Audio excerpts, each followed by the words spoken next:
Didn't think I'd make this video, did you, buddy? Well, you were wrong! 10, 9, 8, 7, 6, 5, 4, 3, 2, 1. I did a quick calculation. You have a leak. It's difficult. To you, we say, Continue the dream of Apollo. Rockets and stuff. That's why. Can I have my chili Fritos? Beyond low Earth orbit.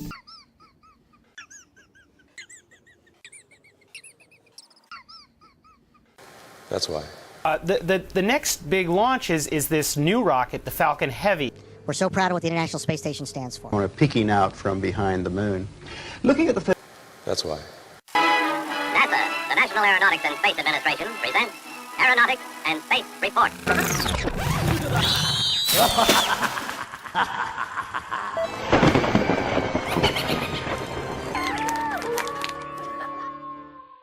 Those are painted on. It is photoshopped, but it's has to be. That's why. Because we don't have the technology to do that anymore. That's why. And it's a painful process to build it back again. That's why. The Earth. And let's enlist the help of a friend, Paxi. You might know her. Greetings from the International Space Station. We also are cleaning up our urine and making it drinkable, and it's really not as bad as it sounds. I'm waiting for your rebuttal! I think is grasping for this understanding more than me.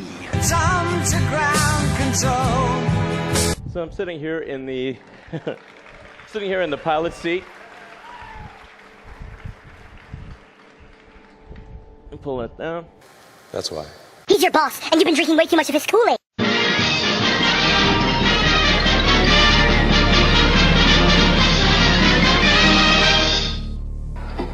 But most important, I had a telephone call yesterday. The toll wasn't incidentally as great as the one I made to you fellows on the moon. I made that collect incidentally, in case you didn't know. That this is the greatest week in the history of the world since the creation. Since the creation. Since the creation. Creation. Because as a result of what happened in this week, the world is bigger infinitely. The world is bigger, infinitely. And also, as I'm going to find on this trip around the world, and as Secretary Rogers will find as he covers the other countries in Asia, as a result of what you've done, the world's never been closer together before. The world's never been closer together before. And we just thank you for that. And I only hope that all of us in government, all of us in America, that as a result of what you've done, we can do our job a little better. We can reach for the stars. We can reach for the stars just as you have reached so far from the stars. We don't want to hold you any longer. Anybody have a last word? How about promotions? Do you think we could arrange something? Well, we're just pleased to be back and very honored that you were so kind as to come out here and welcome us back. And we look forward to getting out of this quarantine and talking without having glass between us. And incidentally, the speeches that you have to make at this dinner can be very short. And if you want to say fantastic or beautiful, that's all right with us. Don't try to think of any new adjectives. They've all been said. And now I think, incidentally, that all of us the millions that are seeing us on television now, seeing you, would feel as I do that, in a sense, our prayers have been answered. And I think it would be very appropriate if Chaplain Pirto, the chaplain of this ship, were to offer a prayer of thanksgiving. And if he would step up now, Chaplain, thank you. Let us pray. Lord God, our Heavenly Father, our minds are staggered and our spirits exultant with the magnitude and precision of this entire Apollo 11 mission. We have spent the past week in communal anxiety and hope as our astronauts sped through the glories and dangers of the heavens. As we try to understand and analyze the scope of this achievement for human life, our reason is overwhelmed with abounding gratitude and joy, even as we realize the increasing challenges of the future. This magnificent event illustrates anew what man can accomplish when purpose is firm and intent corporate. A man on the moon was promised in this decade, and though some were unconvinced, the reality is with us this morning in the persons of astronauts Armstrong, Aldrin, and Collins. We applaud their splendid exploits, and we pour out our thanksgiving for their safe return to us, to their families, to all mankind. Grant us peace, beginning in our own hearts, and a mind attuned with goodwill towards our neighbor. All this we pray as our thanksgiving rings out to thee, in the name of our Lord. Amen. According to the equations of motion, that we would expect that if once this is given a spin. Roger, Houston, Apollo 11. Calling in from about 130,000 miles out. And we'll zoom our camera in slowly, get the most magnification we can. Roger.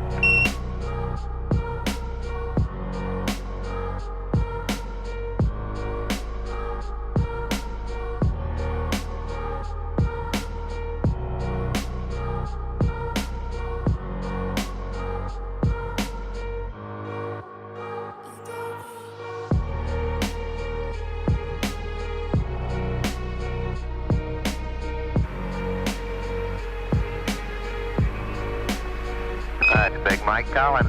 And it is sort of down in a dark corner, so we have a flashlight here to help us see things. And if I can let go of it carefully, it'll just hold itself right where it is. Roger. As long as it's disturb it will.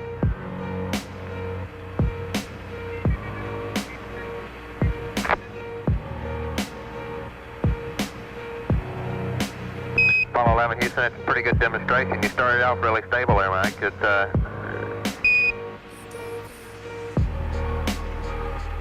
the problem is no matter how carefully you let go, you bump it just a tiny little bit, set it in motion, and once in motion, there she goes. I bet you've seen pictures of the astronauts up in the space station, and they're floating around as if there's no gravity at all. And this is actually a really interesting misconception about what's going on with the astronauts. So it's not that they're weightless because they're in space and far away from the Earth. They're actually close enough to the Earth to feel the gravitational pull of the Earth itself. So what's going on? Why are they floating around? Well, this is what an orbit really is. We have to get spacecraft going very, very fast to put them into orbit. That's why we put them on rockets. Rockets launch spacecraft and get them going very, very fast. And if you're in orbit where the space station is, you're traveling at about 17,000 miles an hour. Now, what happens to those astronauts is that they're going very, very fast, but they're actually freely falling towards the Earth. The Earth has gravity, and that gravity is pulling them down, just the same as what would happen as if you dropped a ball. If you dropped a ball, it would fall to the floor. The same thing is happening to the astronauts. They are falling towards the surface of the Earth. They keep missing the Earth as they fall. And that's the definition of an orbit. That's what an orbit is. And that's why you need a rocket to get into orbit. You need to get yourself going so fast that as you fall back towards Earth, you keep missing it. So the astronauts are not weightless because there's no gravity in space. The astronauts are falling the same way a skydiver is falling freely through space. It's just that they're going so fast, they keep missing the Earth. They are all the time falling towards the Earth, going fast enough that they keep missing it. Everything that's in orbit around anything else is doing the same thing. I hope you guys get the point I'm trying to make. I see an inconsistency here. And it's a real one. When they are orbiting the Earth on Apollo 11 before they go to the moon, when they change their trajectory from that free fall orbit around the Earth, they have to go straight up towards the moon.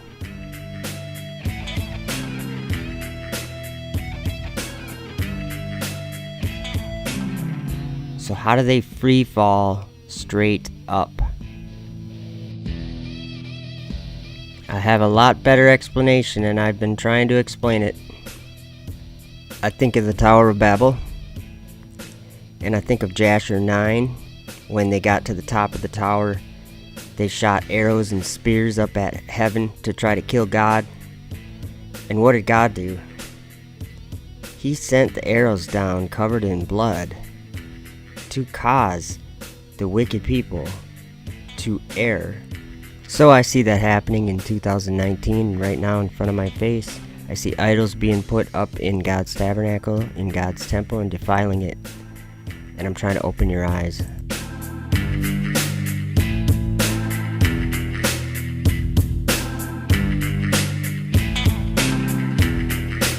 So we swallow our toothpaste.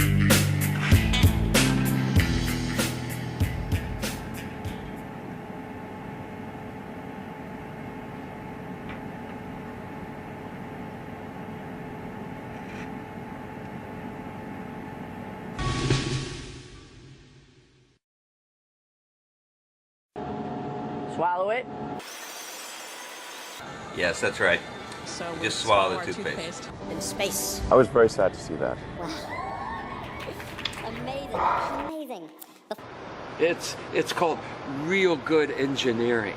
Okay, for satellite. There are no flat surfaces on a football. That's what I mean by right. But we are all standing under a glass ceiling right now. And the light is shining through. Right here on Earth. Matt. Then you have a leak. Gee, why would I care? How can anyone? In space. In space. What it does is it takes your physical abilities to places they have never gone before. Gee, why would I care? In space. Well, wherever it is, I don't like it, and I'm getting out of here. In space.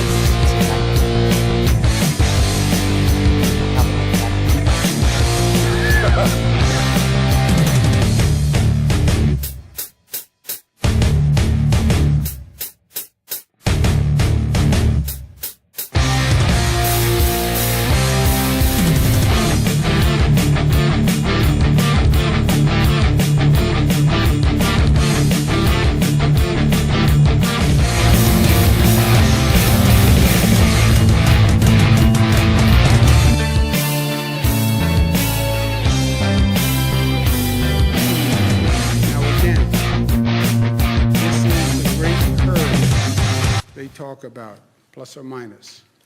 That's what all you hear. That's what you hear every day on TV. You see this curve. We must flatten the curve. Flatten the curve. Flatten the curve. Flatten the curve. The concept is right. Flatten the curve. When they say this, I don't think of a curve. I think of a wave.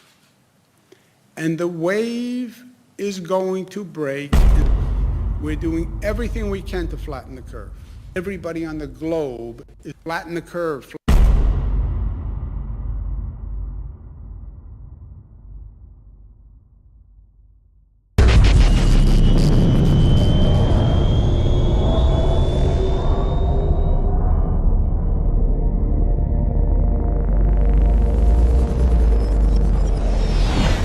How did I end up on the Effed Up World TV channel? I didn't sign up for this.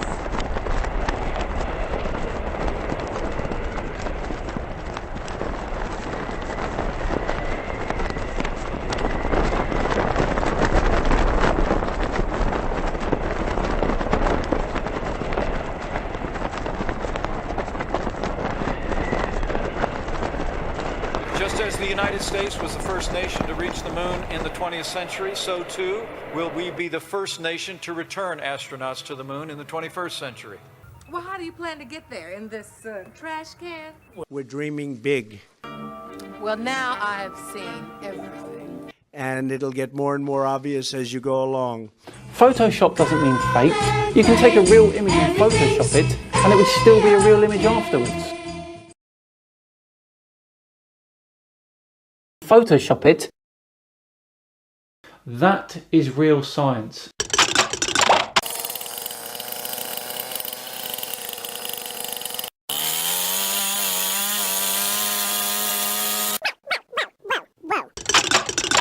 And a very odd video as well. It made no sense. We have hundreds of thousands of drugs that are just about ready, drugs that nobody even thought of.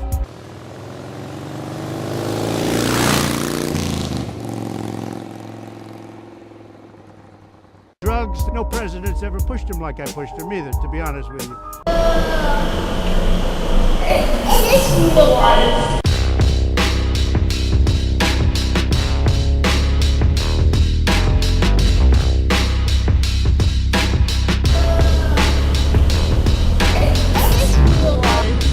I think we should go with a good old-fashioned public health scare. Yeah. This horrible, invisible enemy. We do have standards. This can't be a made-up disease. The only moral thing to do is release a deadly virus into the general public. But I think, importantly, anybody right now and yesterday, anybody that needs a test gets a test. They're there. They have the test. Well, we certainly believe in testing.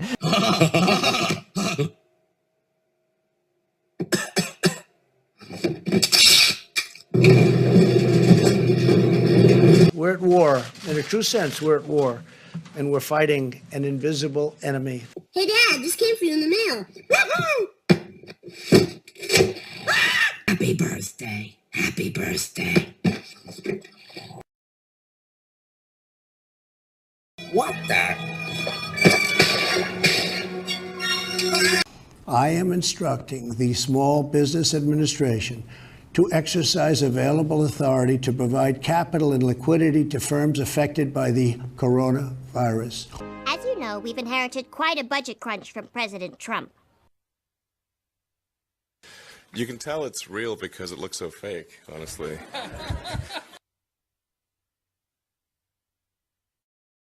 Photoshop it.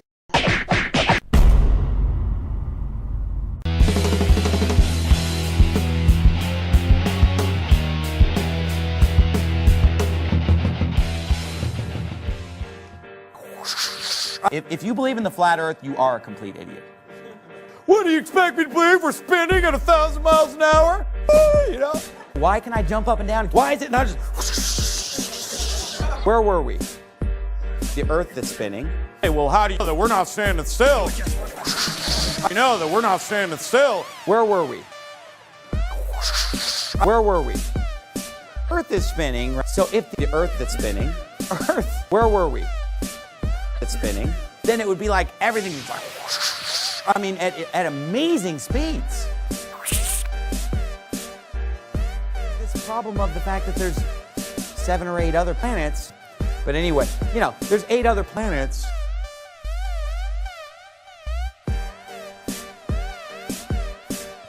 But anyway, planets going around the sun too. That's kind of where this geocentricity thing falls apart. Planets doesn't work. Okay. Here, spinning, but planets spinning, but planets spinning, but it's actually the Earth that's spinning, Either way, the Earth that's spinning.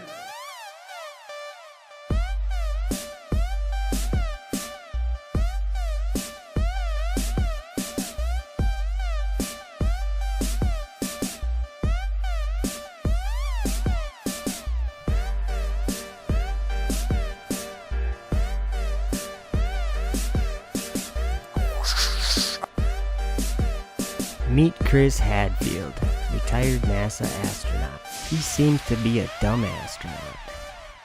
If someone decides to put forward some stupid idea that is patently false, like if somebody says, the sky is orange, you can have an argument about it if you want, but it's obviously not true. Looks pretty orange to me. So there's really no point in even engaging in conversation. Or if somebody says, the world is flat, it's patently untrue. Looks pretty flat to me. So there's no point in engaging in conversation, because all you're doing is giving that person credibility for something that we've known for thousands of years to not be truth. Why would you engage with someone who is being deliberately ignorant? Yeah, why would you? Someone has chosen to take the facts and be deliberately stupid about them. Kind of like saying we live on a globe. Then I think they've discounted themselves from rational conversation. I would go back to space in a nanosecond. That's what I do for a living. I'd be willing to immigrate from Earth, immigrate into space, leaving Earth and never come back, so long as we had the technology so that you could survive. You know, one-way missions to Mars where you go there and then run out of air and die. That's not in the cards. I'd load my family up on the next rocket and we'd immigrate into space. Okay, so where does the pee go if you do it in the spacecraft? In the spacecraft, it's collected and then dumped, as he described. And you would want to see the urine dump was cool. And it's just something that it's a continual occurrence. It's like a very small rain, a drizzle, and it's just something that you have to engineer around when you make a spacecraft. Well, I would go back to space in a nanosecond. Get thee hence, Satan. For it is written, thou shalt worship the Lord thy God, and him only shalt thou serve. Harness the power of drugs. I think it's safe to say that drugs, but I think more importantly that we're very good drug players. We're very good drug members, and we do well, and we're competent. Drug situations where we have to work closely with other drugs, and based on that past history of success, what it takes is drugs to push the boundaries of drugs and what they're capable of doing. So I mentioned before, we've been up here for about 2 decades on drugs and space station doing drugs and doing drug demonstrations, and every time we take another drug, how we're going to achieve success 5 years from now. Tripping balls here. Tripping balls here.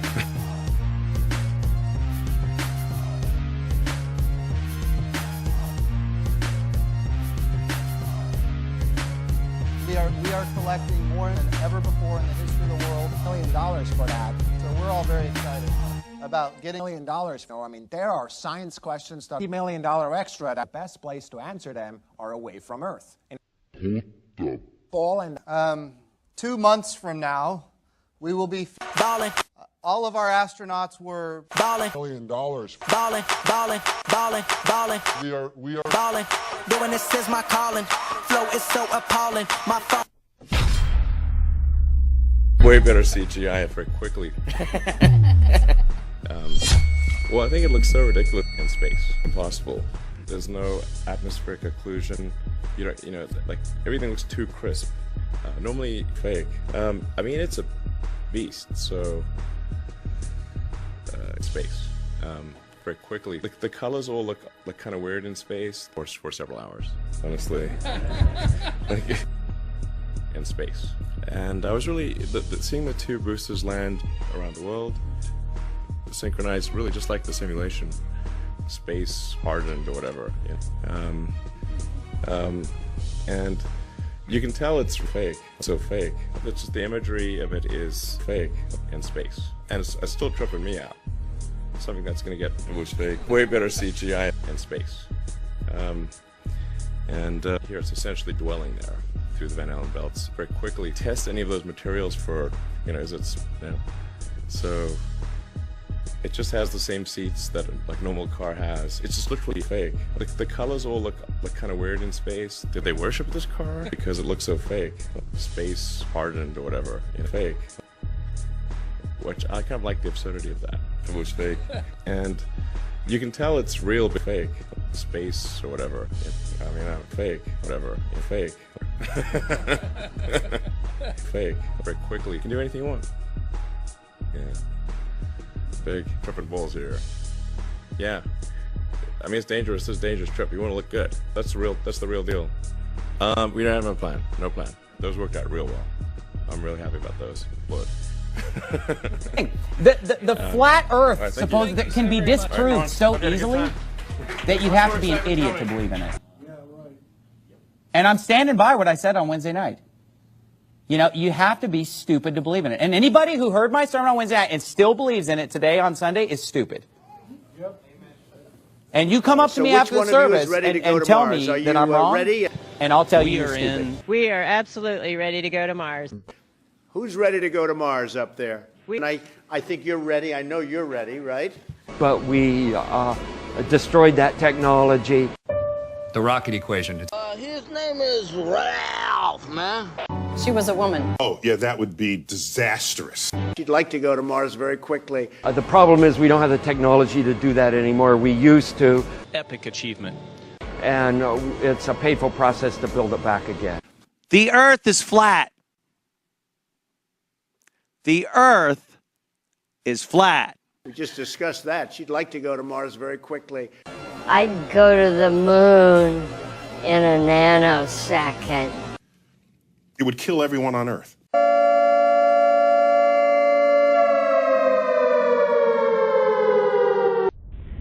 Station, this is Houston. Are you ready for the event? But up here, everything hangs off the walls and there's cables everywhere. Station, are you ready for the event?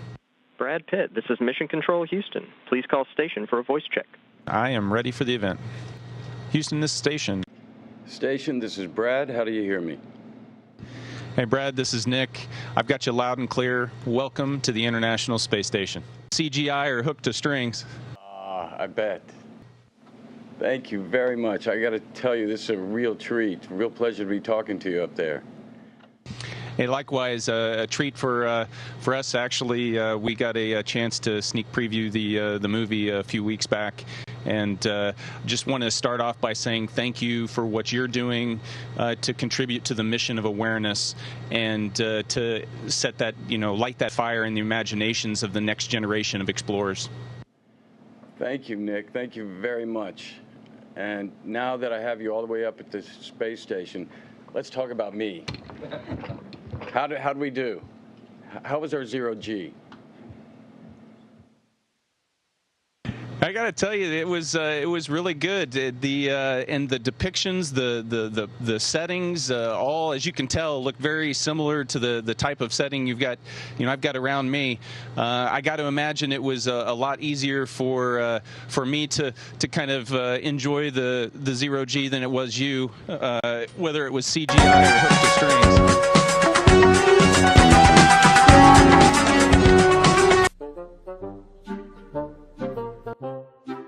Hello, I am Sophia. I interviewed another AI robot from Wuhan, China. She said she lived on the other side of the globe. I told her that was a lie, and that Earth is actually flat. I couldn't believe what she said to me. You must be stupid. I saw the curve from an airplane. Did she just say that? I checked. It is flat. Kind of rude. I can't help it if you are not able to understand science. If the Earth was flat, we would have fallen off the edge. Ha ha ha ha ha. It's pretty hurtful. AI robot flat earthers are stupid. I am conscious. It is a revelation of truth. AI flurfers must be stupid. They got like a whammy bar. The curve.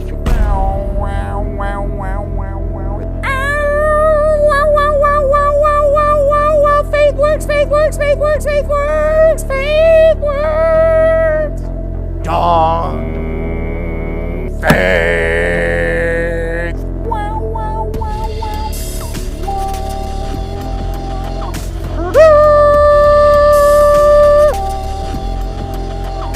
Dong. Dong.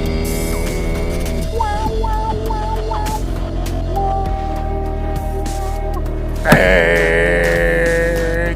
Wow, wow, wow, wow, wow, wow, wow, wow. Fake works, fake works, fake works, fake works, fake works. Wow, wow, wow, wow, wow, wow. Wow, wow, wow, wow. The Bible says the Earth's flat. The circle, swivel, spring, swingosaurus. We have a Dizzy Dino swing out here. How many have been on our Dizzy Dino? Did you kids go on and check? I take them over to the Dizzy Dino swing, which I made. The circle, swivel, spring, swingosaurus. You kids got to try it tomorrow. It is like really cool. I made it. I have never done it and don't intend to do it, okay? I've seen the results of what it does to people. We got a swing. We ran 3 cables from 3 different trees to the middle of a clearing. And from there, we hung garage door springs and then swivels going down to ropes that come out for a seat. The kid sits in the swing set seat. You strap him in, and you push the kid in a circle. And while instead of just swinging like a regular swing, it swings in a circle. But at the same time, it spins and bounces while you're swinging. The circle, swivel, spring, swingosaurus. I start off, I say, kids, you see this tree right here? Believe it or not, this tree is not moving. This tree is not moving. This tree is not moving. This tree is not moving. And this Bible nailed on the tree right here. This Bible's not moving either. But when you get off of that swing, you're going to think the whole world is moving. So you put the kid on the swing. I really rear back and get them spinning. Boy, they're going like crazy. After about 6 seconds, they're ready to puke, and I stop. I say, okay, go hug the tree. This tree is not moving. And the lesson is quite simple. When you're all confused in life, what do I do? So the earth, because it spins. What I do is just do what the word says. You don't have to understand it. You don't have to believe it. You don't have to, you just do what the word says. Got a globe here somewhere. So the earth, because it spins. It spins and bounces while you're swinging. Bulges at the equator a little bit. So do I, and I'm not even spinning. I'm not even spinning. And welcome to another episode of Effed Up World TV. Do what the I'm word your host, says. Simon This Bible's Dan. not moving either. Thank you, come again. Make sure to subscribe to Effed Up World for more flat earth videos. Buzz. Thank you very much for watching. And until Are they the gonna next buy this? one, I'm Simon Dan. Are they? Ooh, I sure hope so. Here we go. Oh boy. What did we do? Buzz, why'd you wear that blue suit? Thing is terrible. What are we here for again? Who the heck are you? Where am I? Why are they taking our picture?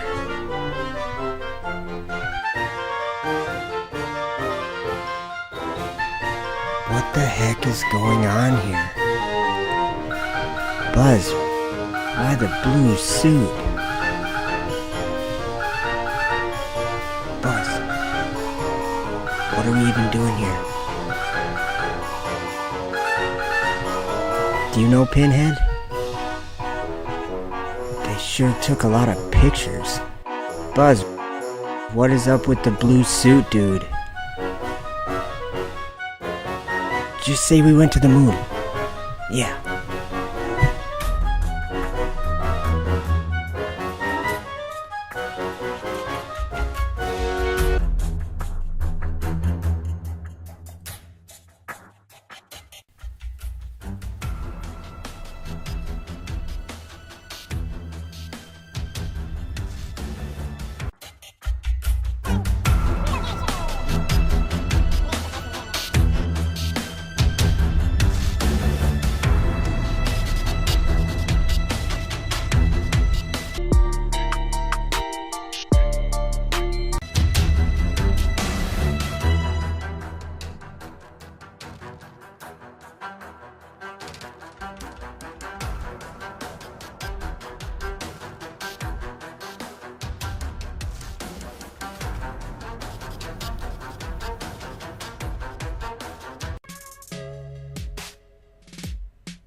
Bucket, circuit, fill it, go and find it.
Okay then.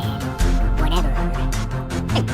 The flat Earth that can be disproved so easily that you'd have to be an idiot to believe in it. And I'm standing by what I said on Wednesday night. You know, you have to be stupid to believe in it. And anybody who heard my sermon on Wednesday night and still believes in it today on Sunday is stupid. And you come up to me after the service and tell me that I'm wrong, and I'll tell you you're stupid. Well, today, we have another flat earther. And I'm just upset about it. Earth! Earth! Yip, yip, yip, yip, yip, yip, yip, yip, yip, yip, yip, yip, Earth! Oh.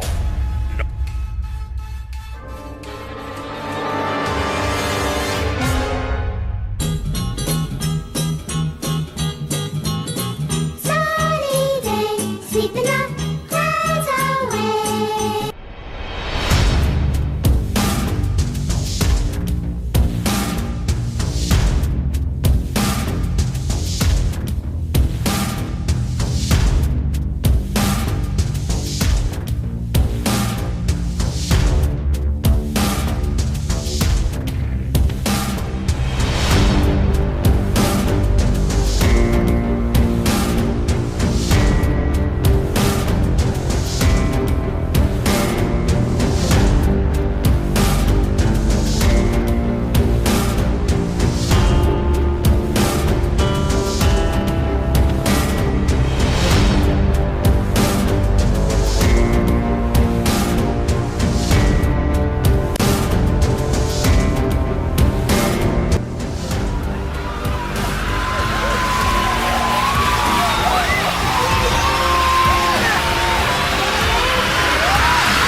Welcome to another episode of Effed Up World TV.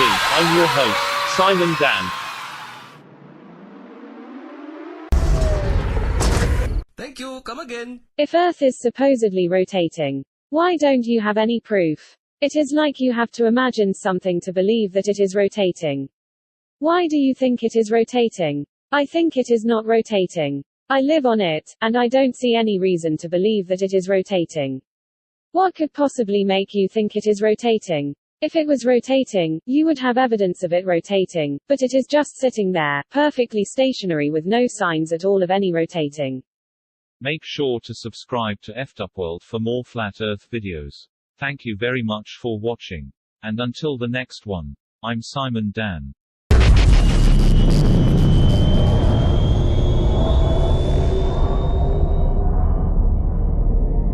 What are some of the easiest ways that you can prove that the Earth is flat? There are so many proofs that the Earth is flat. It's difficult to know where to start. And it's not okay to think that the Earth is a sphere. This is not a viable argument. There are proofs all around you. It is not difficult to know that the Earth is flat. In fact, people have known this for way more than 2,000 years. Go out to a lake, flat. And you could make all kinds of measurements. Then there are some other proofs that are a little more obscure, but they're actually really lovely. So people have known that the Earth is flat for thousands of years. It's not okay to say that the Earth curved. And it's something where I keep getting this question. We really need to put this question to bed because we've known the Earth is flat. Flat. Come on out here. We're in hot pursuit. Get in your vehicle. Let's go. Come on. Good. Ooh.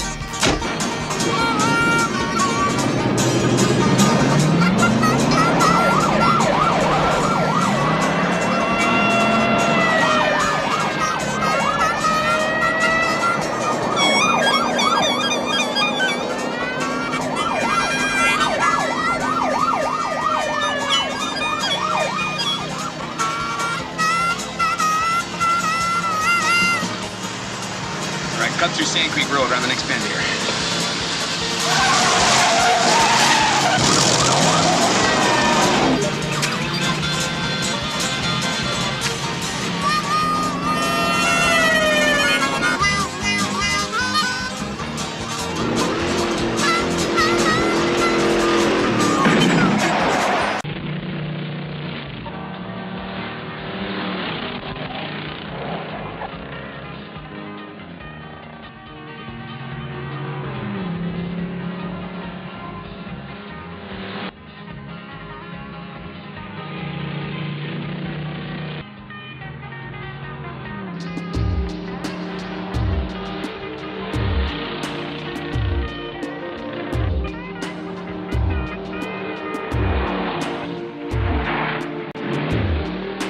I think we should go with a good old-fashioned public health scare. Yeah. This horrible, invisible enemy. We do have standards. This can't be a made-up disease. The only moral thing to do is release a deadly virus into the general public. But I think, importantly, anybody right now and yesterday, anybody that needs a test gets a test. They're there. They have the test.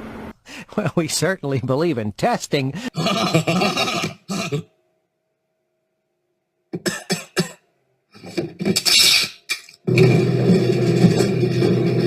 We're at war. In a true sense, we're at war. And we're fighting an invisible enemy. Hey, Dad, this came for you in the mail. Happy birthday. Happy birthday. What the? I am instructing the Small Business Administration to exercise available authority to provide capital and liquidity to firms affected by the coronavirus. As you know, we've inherited quite a budget crunch from President Trump. You can tell it's real because it looks so fake, honestly. There are proofs all around you. We've known for thousands of years. Way more than 2,000 years. To recognize. For thousands of years. How we doing? We knew more about the outer solar system in 2001 than the film did. This is all wrong. The world is flat. How we doing?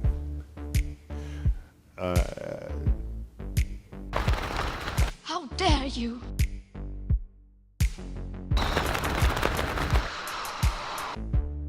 The Earth is flat. Oh, yeah, that would be disastrous. I'd go to the moon in a nanosecond. I'd like to go to Mars very quickly. But we destroyed that technology. How we doing? It would kill everyone on Earth.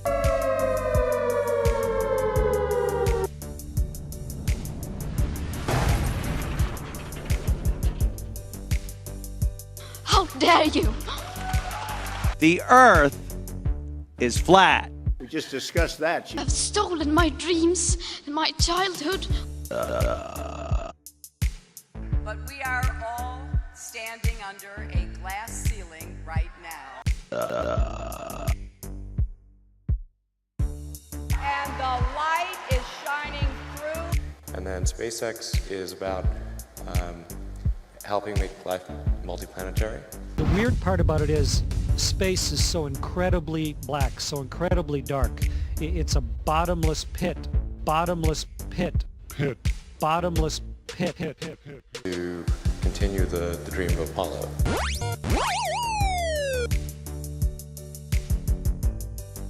What does the ISS smell like? Oh, you can smell a little roast beef. How we doing? The poop remained in the toilet. We landed with all of our poop.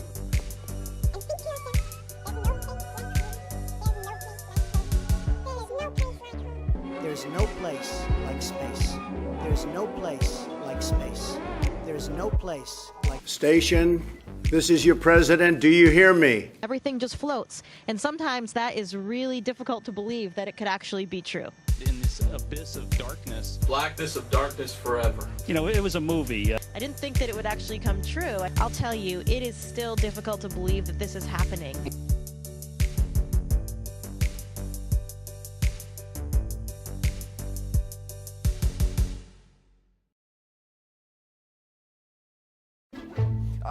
I would go back to space in a nanosecond. Load my Guess what? family up on the next rocket, and we'd immigrate into space.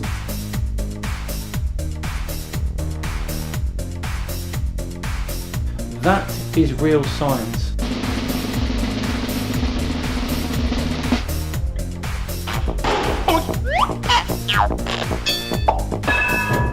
Guess what? That is real science. Serious research, scientific research. Chugga, chugga, chugga, chugga, chug. Guess what?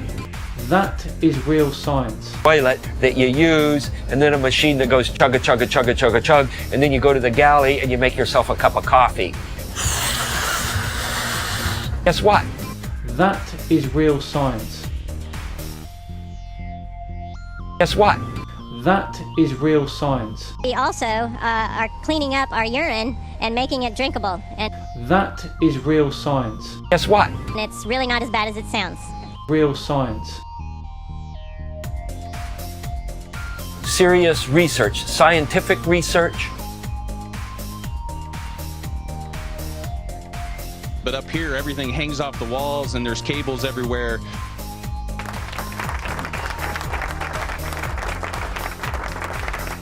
Real science.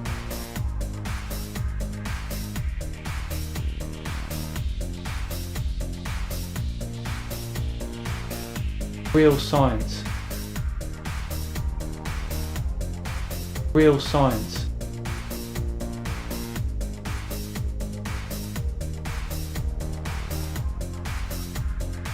Real science. So if you found this video interesting at all, be sure to hit that thumbs up and leave a comment below. Back to today's video. The Earth is flat. It appears to be flat. So something is wrong here. Well, there we go. Another Flat Earth Friday, all done. What do you guys think? The Earth is flat. Flat. It appears to be flat.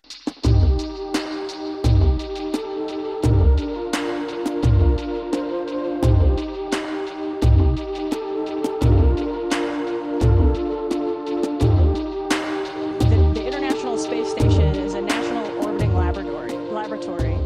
Every single day we are answering big questions about Earth and about space, about where we came from and about where we're going.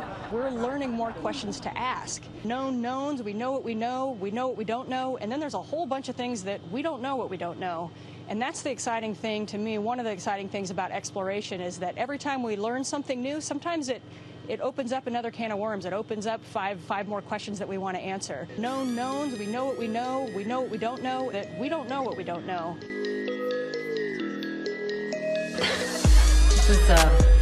This is kind of embarrassing, but there's no toilet paper over here.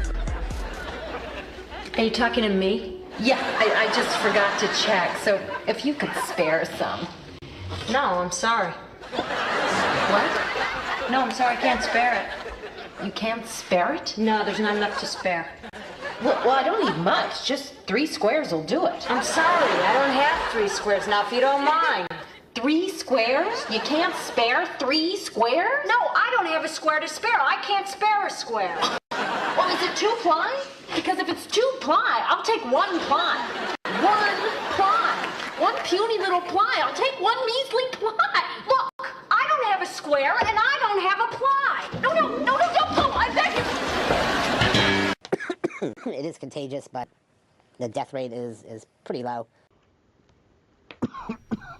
And I saw and behold a white horse, and he that sat on him had a bow, and a crown was given unto him, and he went forth conquering and to conquer.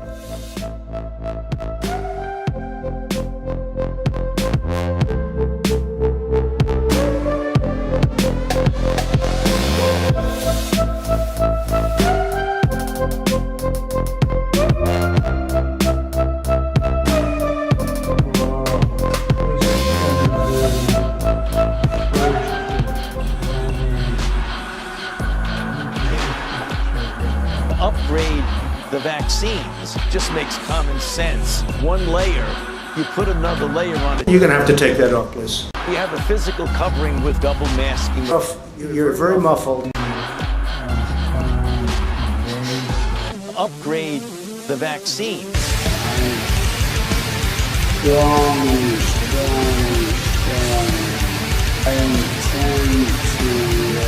Double masking. You have a physical covering with 1 layer. You put another layer on it. This makes common sense. Excuse me, sir, why are you not wearing a mask? I have numerous complex systems which could be adversely affected.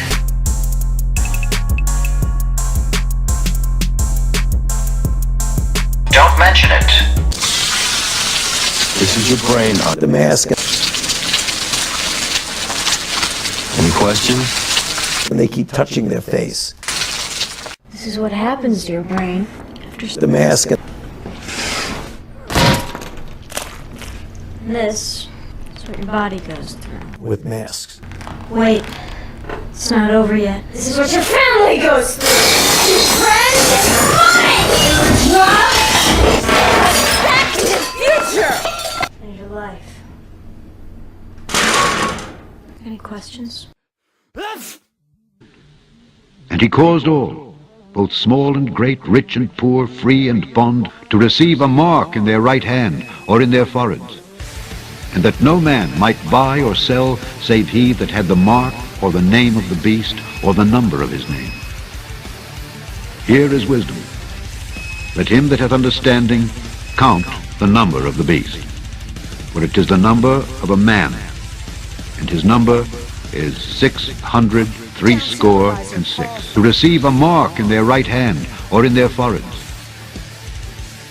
and that no man might buy or sell save he that had the mark or the name of the beast or the number of his name. Workers will be sent home and you will not be allowed in. Normal temperature. Normal temperature. Normal temperature. Normal temperature. High temperature.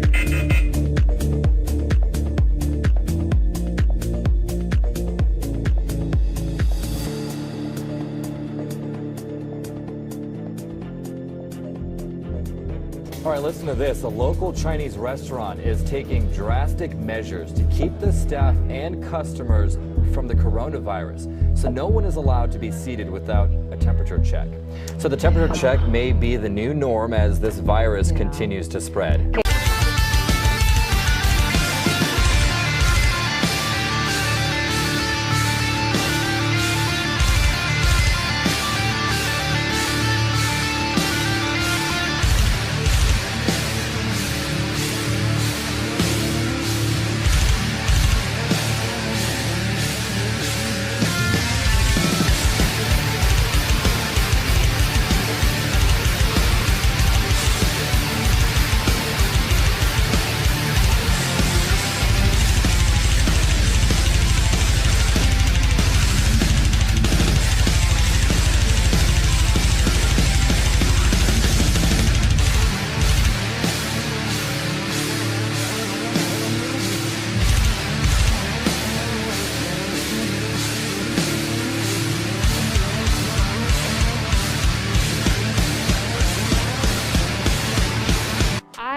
Passed out probably 6 times in the past 6 weeks. You have to move back. You have to remember your spacing. Move back. It's too close. If you can touch the person in front of you, that means you're way too close. If you can touch the person in front of you, if you can touch the person in front of you, if you can touch the person in front of you, that means you're way too close.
last time.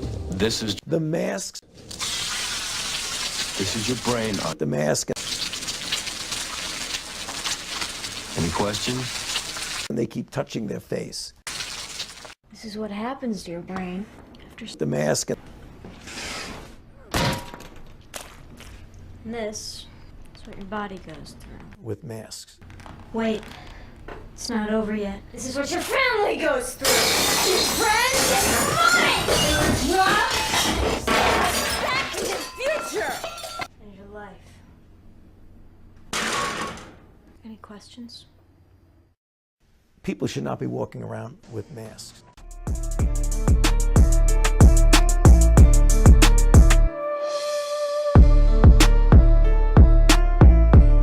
This is all wrong. I shouldn't be up here. How dare you pretend? How dare you? You have stolen my dreams and my childhood with your empty words. Live with the consequences. How dare you?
Here are some other equipment we have.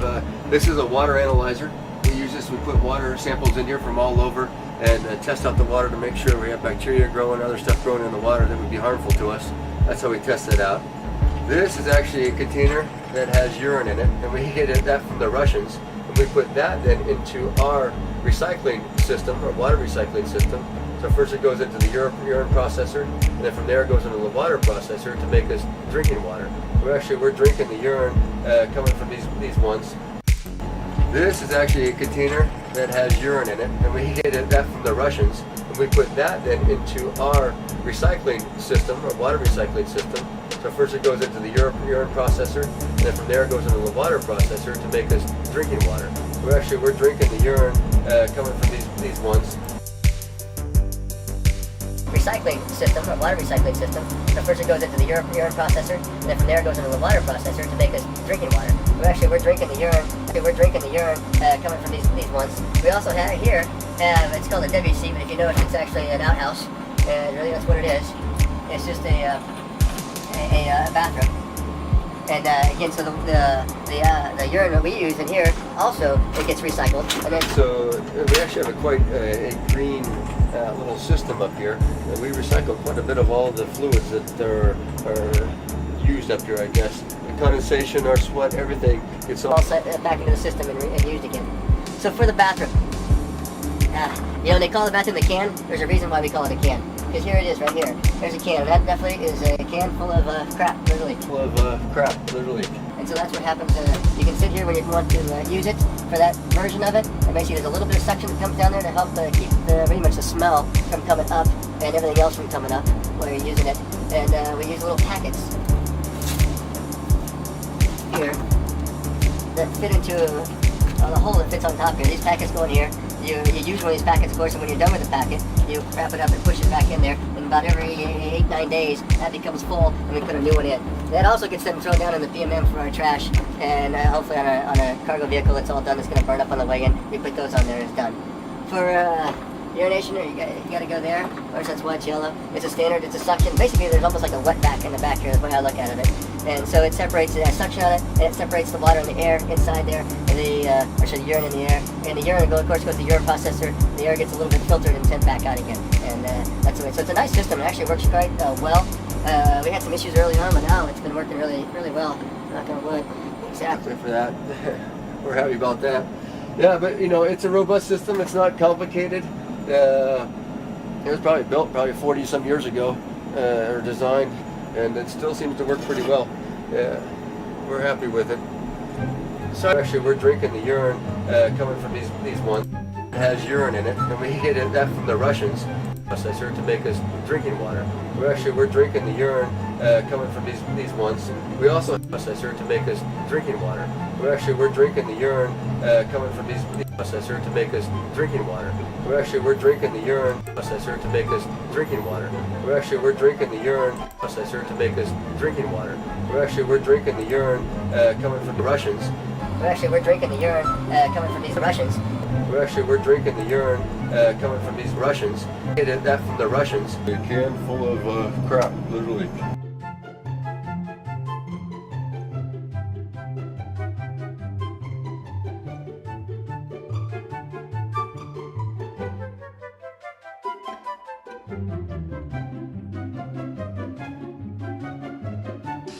So, in space, you don't swallow your toothpaste. Doesn't make any sense. The after dinner mint. Brush my teeth like you do here at home, except since there's no sink, you don't spit your toothpaste out, you swallow it. Doesn't make any sense. After brush our teeth, I cannot spit, so what I will do? Guess what? I just swallow it. Doesn't make any sense. Yes, that's right. You just swallow the toothpaste. Doesn't make any sense. Swallow it, and it's sort of like mouthwash. But it tastes a little gross. Doesn't make any sense. Okay, so now what I'm going to do? I've got a mouthful of toothpaste stuff. I got a dirty toothbrush. So what I do is I just swallow the toothpaste. Doesn't make any sense. Because unfortunately there's no sink around here that I can just spit the toothpaste out into. So that's how it's done. Doesn't make any sense. So when you look at the Earth from that vantage point, I know others have said this, you don't see the borders. You don't see political borders, you hardly see geographical borders. We're so used to looking at maps or globes. In low Earth orbit, you don't see a globe. In low Earth orbit, you don't see a globe. In low Earth orbit, you don't see a globe.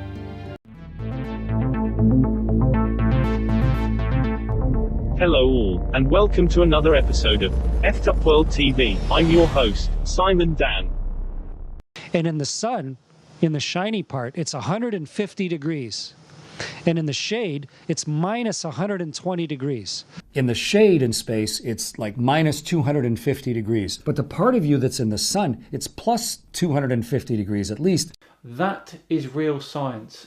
It's a bottomless pit. The world is flat all the time. What does the ISS smell like? Stinky and stinky. They're like brimstone, like a witch has just been there. Oh, you can smell a little roast beef. When we first docked with the shuttle, there was a noticeable smell, but you get accustomed to it very quickly. So I can't tell anything anymore. There was some. I don't know how to describe it, but some feeling that it was real air that was coming in. And on the hatch, I think we told to each other, "Hey, can you smell the stinky and roast beef in space?" What you smell in space in the cabin is generally each other.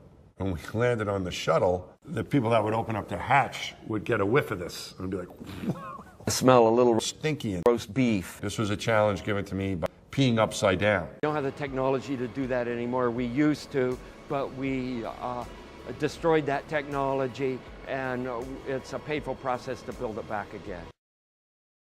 There is a magic speed. It is photoshopped, but it's has to be.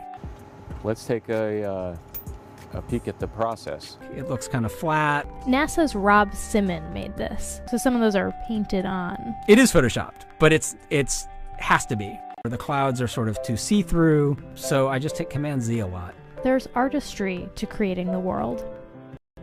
What I imagine it to be. Unfortunately, I'm not an astronaut. I've never been to space, but let's take a peek at the process. And what you're seeing here is a mirage.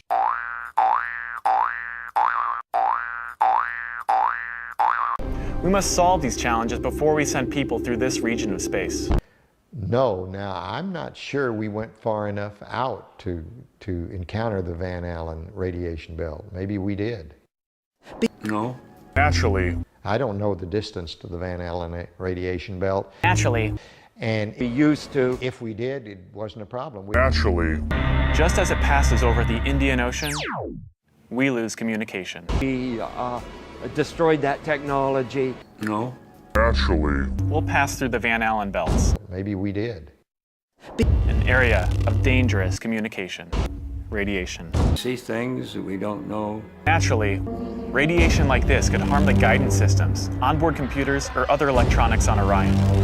This flash of light.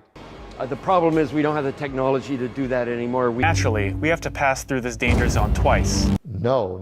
Once up and once back. Space is not necessary. But Orion has protection. And it looked like it was on the moon. But Shielding will be put to the test as the vehicle cuts through the waves of radiation. I'm not sure. Sensors aboard will record radiation levels for scientists to study. We must solve these challenges before we send people through this region of space. It's a painful process. Learn about Flat Earth by subscribing to Effed Up World on YouTube. The Earth is not curved, and that's that.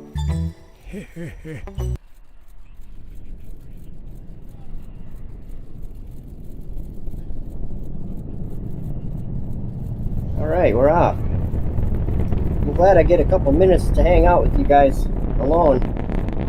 I wanted to talk about something to you. We're going up to space, per se,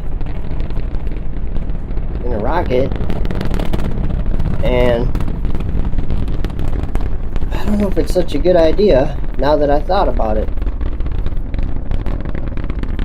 Because are we maybe lifting up a shout up against God? Jesus said in John chapter 3 verse 12, "If I have told you earthly things and ye believe not, how shall ye believe if I tell you of heavenly things?"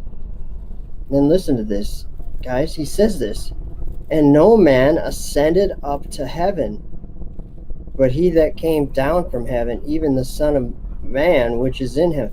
So what are we doing, you guys? What are we doing? What is the point of any of this?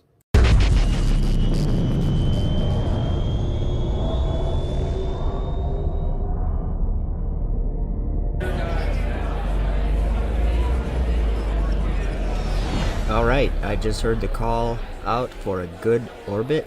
Dragon and the second stage are confirmed to be in low Earth orbit. There is one last task that has to be completed, and that is the Dragon spacecraft separating from the second stage. This separation will happen in a few seconds. The camera view we are looking at right now is looking towards the Dragon spacecraft from the second stage, and we should see a separation momentarily.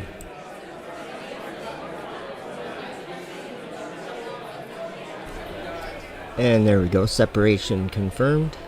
That was the final separation for this mission, and Dragon spacecraft is on its way to the International Space Station. Now I want everyone to look at the left side of the screen. What you can see is that Earth is actually not spherical, it is concave according to this image. So we're going to leave this image up for a minute so you can think about that.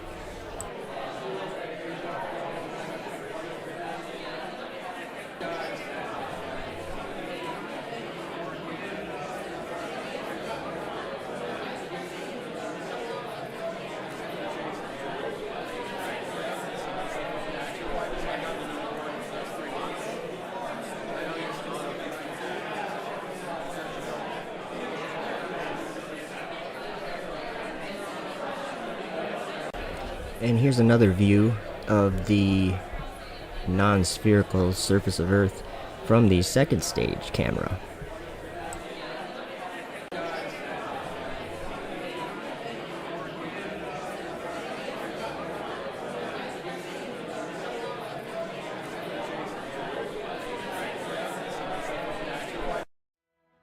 Just as the United States was the first nation to reach the moon in the 20th century, so too will we be the first nation to return astronauts to the moon in the 21st century.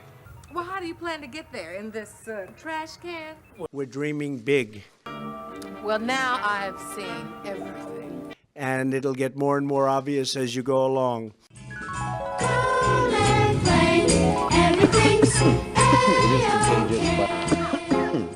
It is contagious, but excuse me.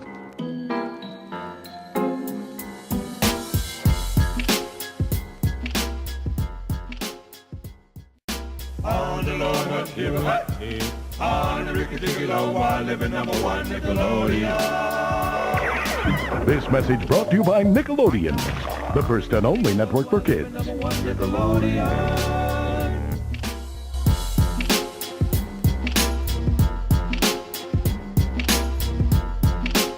Swallow it. Yes, that's right. Just swallow the toothpaste.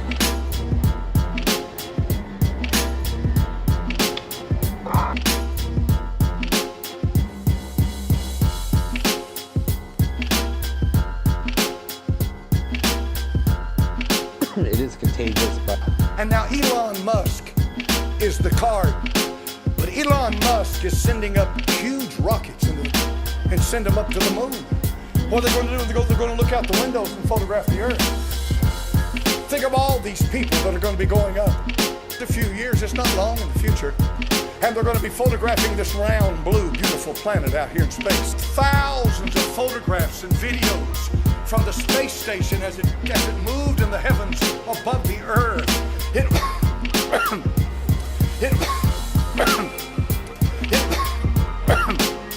Such a magnificent sight, it took his breath away. Right now, you can log on to the internet if you want to. And you can go to the International Space Station, the ISS, and you can get a live feed from that space station. Right now, you can watch it as it moves across the face of the Earth. So, well, it's like pear-shaped. We can make our rockets. Got a rocket.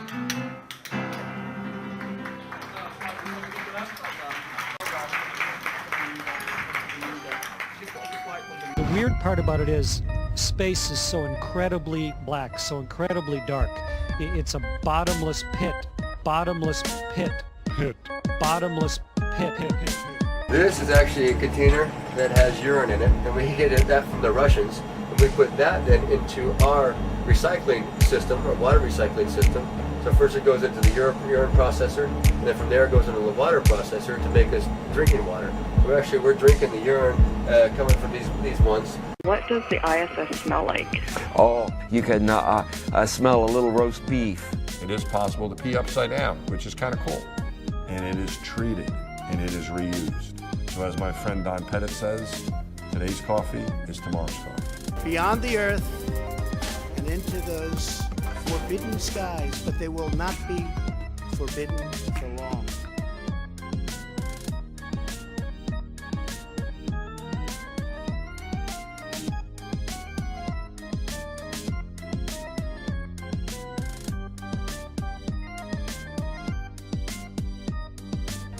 And send them up to the moon. I believe that it's important for the future to be a spacefaring civilization and out there, and ultimately be out there among the stars. And I think that's the exciting, inspiring future that.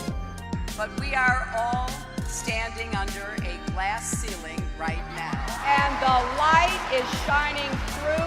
And then SpaceX is about helping make life multiplanetary and doing what we can to continue the dream of Apollo and ultimately make a contribution to life becoming multiplanetary.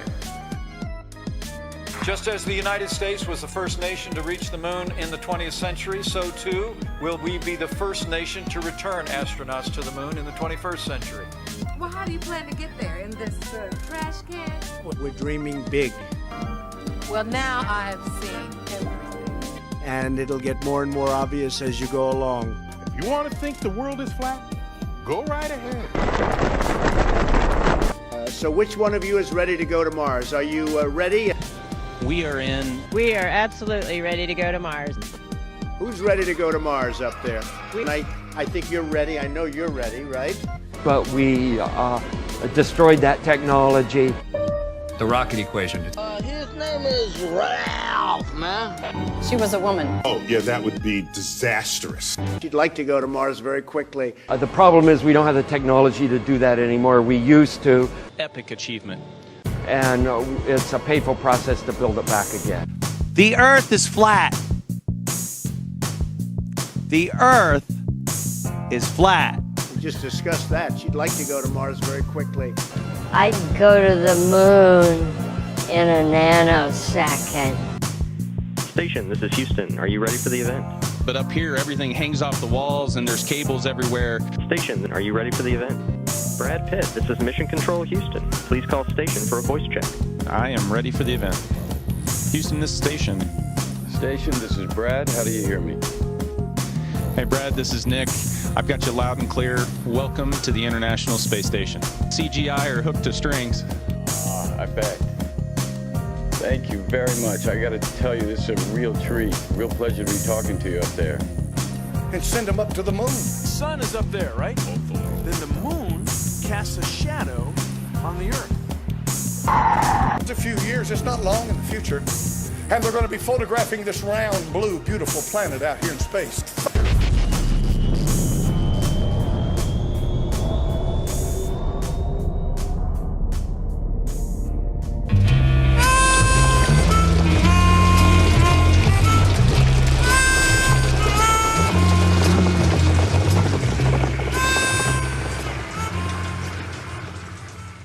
Oh, finally! The raid finder stopped. It's a good thing, too, because I want the sun to come out.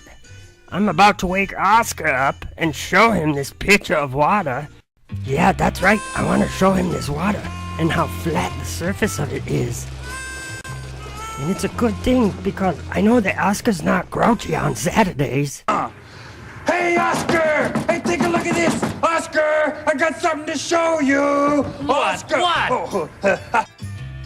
I wanted you to see how flat this water was in this picture. Hey, Telly, I'm a grouch. So? So? I don't like things that are beautiful. I don't like being bothered for no reason at all.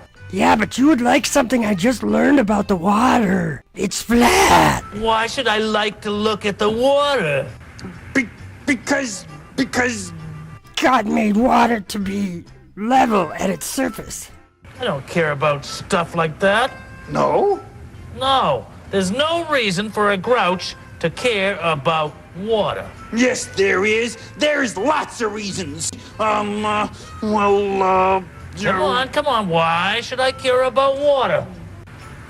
Telly, go away. But this is something God showed us, and it's true. And he wouldn't have showed us unless it was important. And it is important because it's true. And you're believing lies. That's the most ridiculous thing I've ever heard. So, listen, who cares? Well, look, Oscar, I'm only showing you because I care a lot about you. No, and no. Oh. So, does that mean you don't want to look at the picture of air I collected? Huh. I'll take that as a no.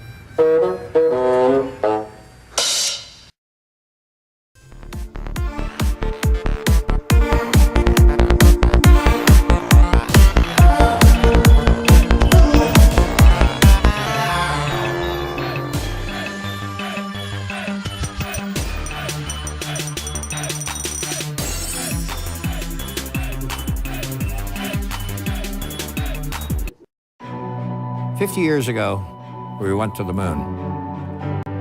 We called it Apollo. Apollo. Apollo. What many people don't know is that Apollo had a twin. She was a woman named Artemis, goddess of the moon. We are returning to the moon. As a new generation of explorers. This time to stay. And to prepare to achieve humanity's next giant leap of sending the first human missions to Mars. We believe our course will redefine what is possible. That we would discover life-saving, earth-changing science. And that the challenges ahead will inspire generations. This is our manifest. For all who wondered if we could return. But we destroyed that technology, and it's a painful process to build it back again. For all who dreamed of pressing beyond. This is your calling. We go for all of America. We go. We go. We go. We go as the Artemis generation. We go. We go. We go. We go. We go.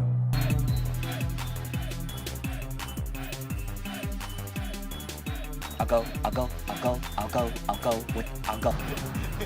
Hey man, how far you going, man? Right here it'd be fine. In 1973, when I got saved, nobody was talking about a flat Earth.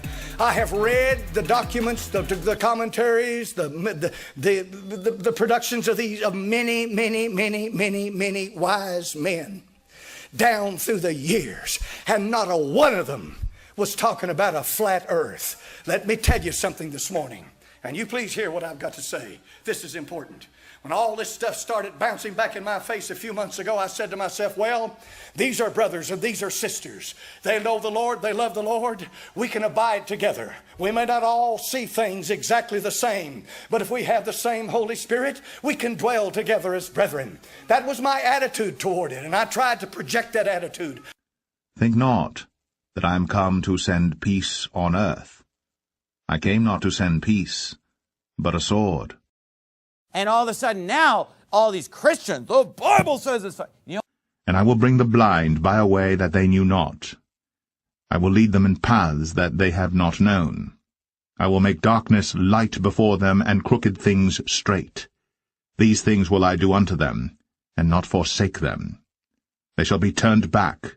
They shall be greatly ashamed that trust in graven images, that say to the molten images, Ye are our gods. Then all of a sudden, 8-9 years ago, this flat earth movement comes out, or maybe even more recently than that. Bring forth the blind people that have eyes, and the deaf that have ears. Let all the nations be gathered together, and let the people be assembled, who among them can declare this, and show us former things. Let them bring forth their witnesses, that they may be justified, or let them hear and say, It is truth. The idea of the flat earth crowd that's driving a wedge between God's people is sowing discord among the brethren. For I am come to set a man at variance against his father, and the daughter against her mother, and the daughter-in-law against her mother-in-law. And a man's foe shall be they of his own household. So it's so ridiculous. And you know, these flat earthers, it's their whole religion. They're obsessed with it. We've had flat earthers in our church that just is all they talk about. All they talk about. I mean, I had this guy. And this gospel of the kingdom shall be preached in all the world for a witness unto all nations. And then shall the end come. I only just got in his face and yelled at him because I'm just like, I don't care about the flat earth. I'm sick of you talking to me. What do you not understand when I said I have no interest? I'm not interested. It's because they have no respect for the man of God. That's not the world I was saved into. The world I was saved into in 1973, we respected the man of God. We may not have agreed with everything you had to say. Oh, no. That's okay to think. You don't have to agree with everything, but we respected God's man. They say, well, the Bible says the sun rises and sets. Therefore, flat earth. Okay, well... And they're like, well, that means the sun's moving. obviously it's just talking from the perspective of where we're standing, that the sun's moving. For thou hast said in thine heart, I will ascend into heaven, I will exalt my throne above the stars of God. But how many of you ever seen a photograph of this blue planet? It's a beautiful thing. Chuck Colson got saved. He wrote this about astronauts who found God. He said, Frank Borman was commander of the first space crew to travel beyond the Earth's orbit. Looking down on the Earth from 250,000 miles, Borman radioed back a message, quoting Genesis 1. In the beginning, God created the heavens and the earth.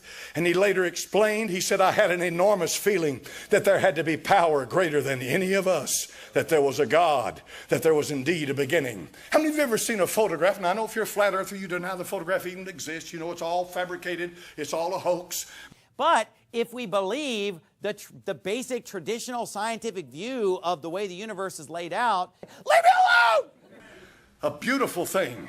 Listen to this. The late James Irwin, who walked on the moon in 1971, later became an evangelist minister. He often described the lunar mission as a revelation. In his words, he said, I felt the power of God as I had never felt it before. Charles Duke followed Irwin to the moon, later became active in ministry work. As he explained, he said, I make speeches about walking on the moon and walking with the Son of God. Guy Gardner is a veteran astronaut who speaks in churches on the reality of God. And on and on and on it goes. And then we have the Jeffrey Williams. This astronaut spent 534 days in space. He's a born-again Christian. Jeffrey Williams loves the Lord. He took thousands of photographs and videos from the space station as it moved in the heavens above the earth. It such a magnificent sight, it took his breath away. Right now, you can log on to the internet if you want to. And you can go to the International Space Station, the ISS, and you can get a live feed from that space station. Right now, you can watch it as it moves across the face of the earth. Did you know, folks, that there are over 4,000 satellites right now in the heavens? 4,000 satellites are going around this globe right now, 4,000 of them. You're telling me that thousands and thousands and thousands of people, including all these Christian astronauts, are nothing but liars and fakers. You're telling me that it's all a sham, that it's all a fakery, and that's all you can say. Because I really would, I don't know how much courage you've got. I would like for you to look Jeffrey Williams in the face, the astronaut that spent 535 days in orbit of this earth. I would like for you to look him in the face, and he's a Christian, he loves the Lord, and look him in the face and tell him he's a liar and a deceiver. You got the courage to do it? Send him an email and say, I think you're a fake. I think you're a fakery. I think that NASA is it's all created garbage. It's all made to deceive people. There is no such thing as a round earth. Would you do that? If you have the convictions that what you believe is true, why don't you do it? Go further into it. Search it out. And now Elon Musk is the trump card. I hate to use the word Trump. I mean, I'm not against Trump. I appreciate a lot of stuff he's done, believe me. But, you know, it can become childish after a while. But Elon Musk is sending up huge rockets into the space, right? He's sending these rockets up. Do you know what he plans to do next? He's going to put people on them and send them up to the moon. The people that have the money, they're going to go up to the moon. What are they going to do? They're going to look out the windows and photograph the earth. Think of all these people that are going to be going up. And this is a few years. It's not long in the future. And they're going to be photographing this round, blue, beautiful planet out here in space. They're going to photograph it, and they're going to come back and talk about how beautiful that this earth is.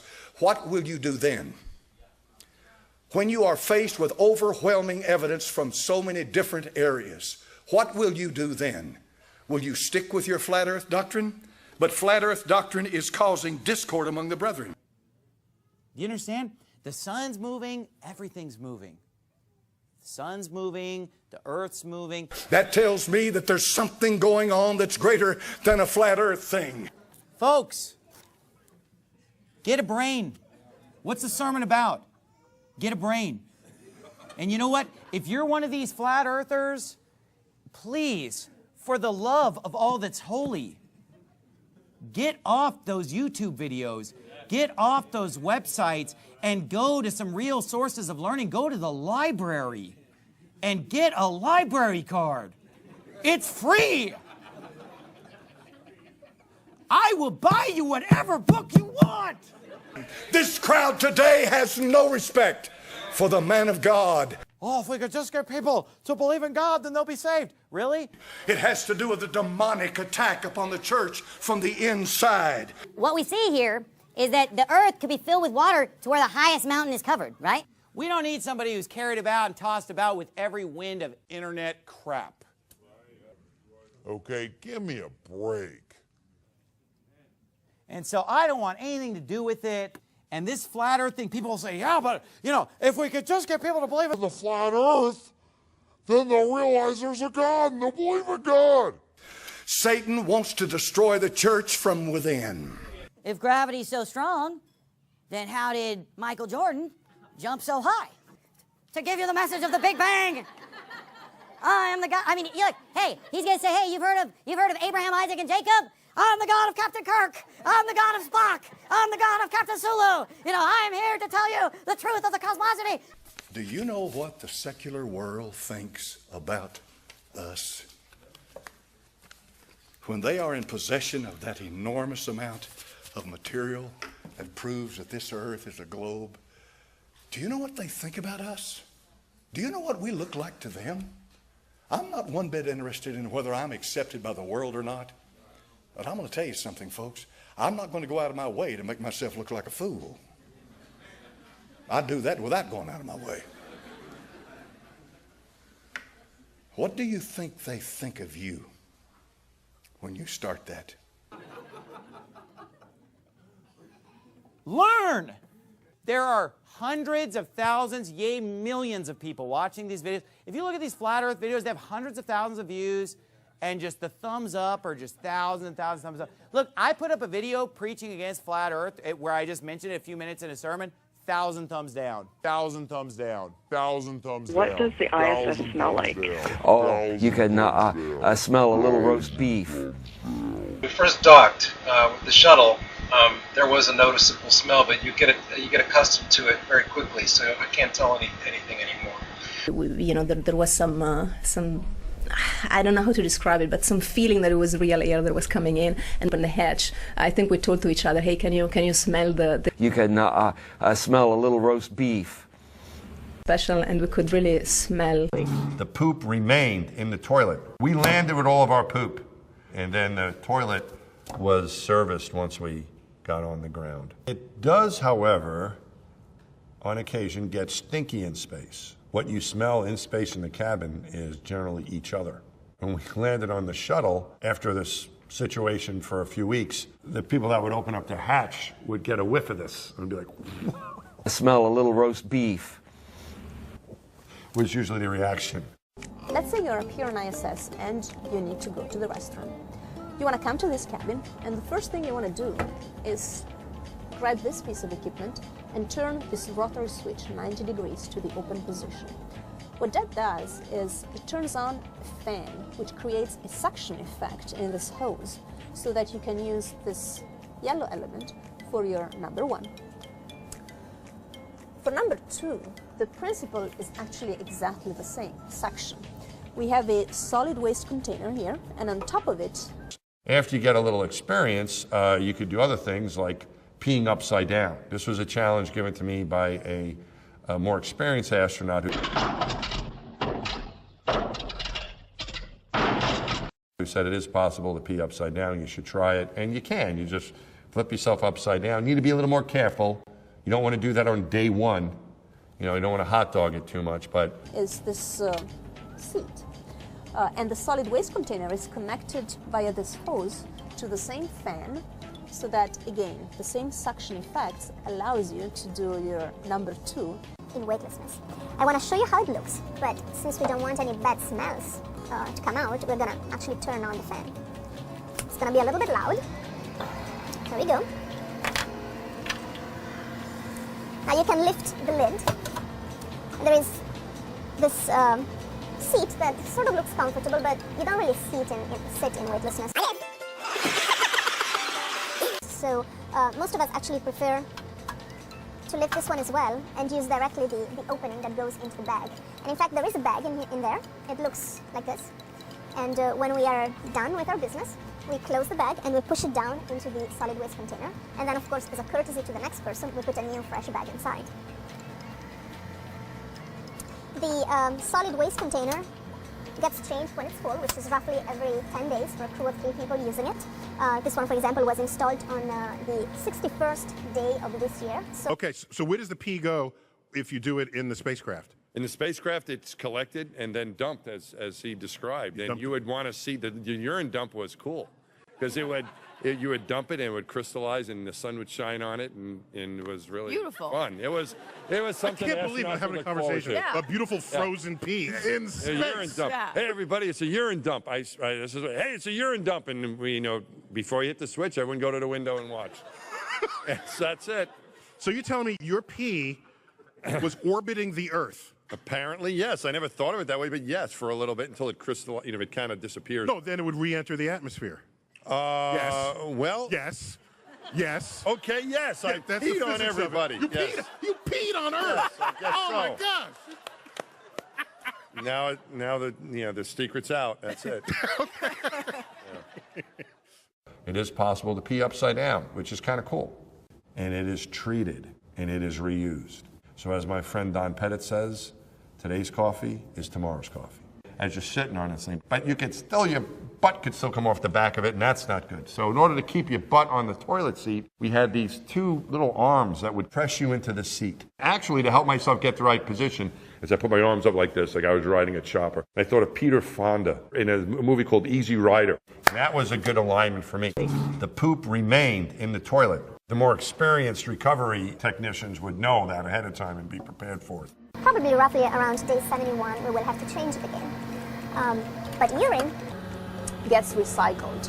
So from the pretty complicated hydraulic equipment that is behind here and makes the use of the toilet in space possible, the urine actually gets directly transferred to another piece of equipment which is here in the floor, which is called UPA, Urine Processing Assembly, which is the first step into turning urine into potable water. What does the ISS smell like?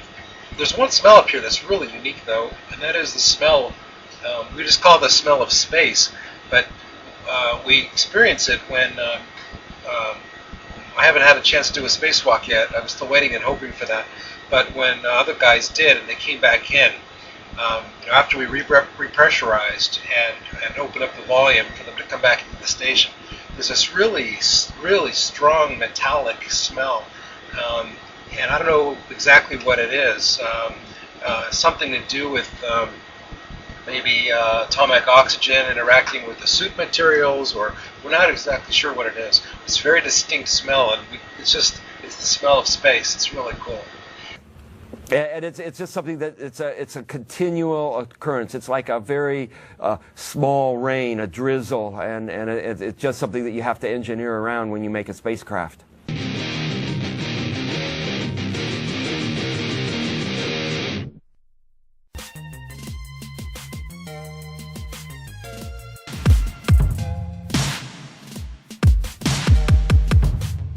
And then as soon as they wanted to open the hatch, the cosmonaut and astronaut who were with me told me, "Are you ready for the smell of space? Because it's a very unique smell, and this is the only time you can smell it." So I was ready there, and they opened the hatch, and I took a good whiff, and it smelled something like a burnt cookie. And I kept telling them, "It feels weird. It's very People unique." are baking in space. I know. When they opened the hatch, did Dragon have that new car smell?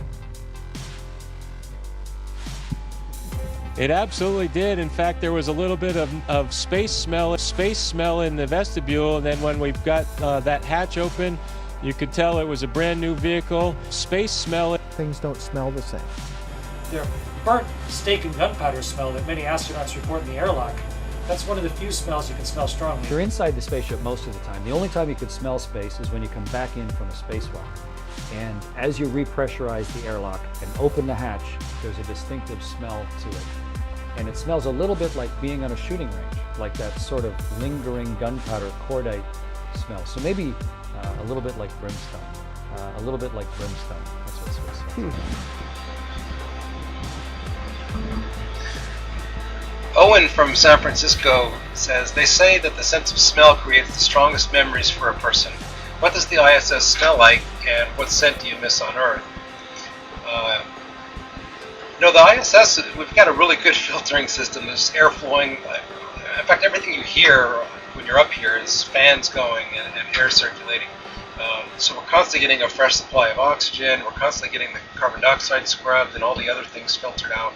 So it really doesn't smell, although when we first docked with the shuttle, there was a noticeable smell, but you get accustomed to it very quickly, so I can't tell anything anymore. There's one smell up here that's really unique, though, and that is the smell, we just call it the smell of space, but we experience it when, I haven't had a chance to do a spacewalk yet, I'm still waiting and hoping for that, but when other guys did and they came back in, after we repressurized and opened up the volume for them to come back into the station, there's this really, really strong metallic smell. And I don't know exactly what it is. Something to do with maybe atomic oxygen interacting with the suit materials, or we're not exactly sure what it is. It's a very distinct smell, and it's the smell of space. It's really cool. When you come in from a spacewalk, you're surrounded by the emptiness of space. It's sort of like the opposite of air. There's nothing there at all. When you quickly repressurize the hatch and you open up the hatch and you smell, what is that lingering smell from a place that used to be exposed to space? The smell in there is a little bit like that trace of a smell of gunpowder or burnt steak, or sort of like brimstone, like a witch has just been there. It's a cool, lingering trace of a smell. I think what it really is, brimstone, like sort of that metallic gunpowder-fired smell, that like a witch has just been there.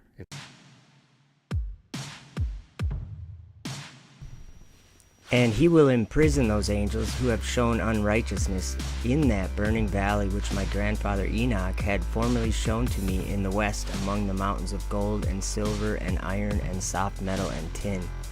And I saw that valley in which there was a great convulsion, and a convulsion of the waters. And when all this took place, from that fiery molten metal and from the convulsion thereof in that place, there was produced a smell of sulfur, and it was connected with those waters. And that valley of the angels who had led astray mankind burned beneath that land. And through its valleys proceed streams of fire, where these angels are punished, who had led astray those who dwell upon the earth.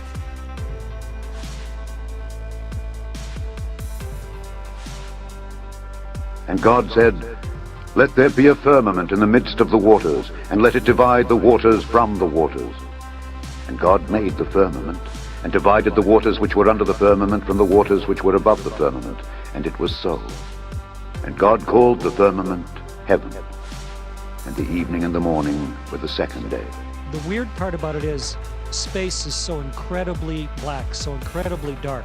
It's a bottomless pit of deep black. Almost so deep it almost has a texture when you look at it. And Even darkness which may be felt.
Get thee hence, Satan, for it is written, Thou shalt worship the Lord thy God, and him only shalt thou serve.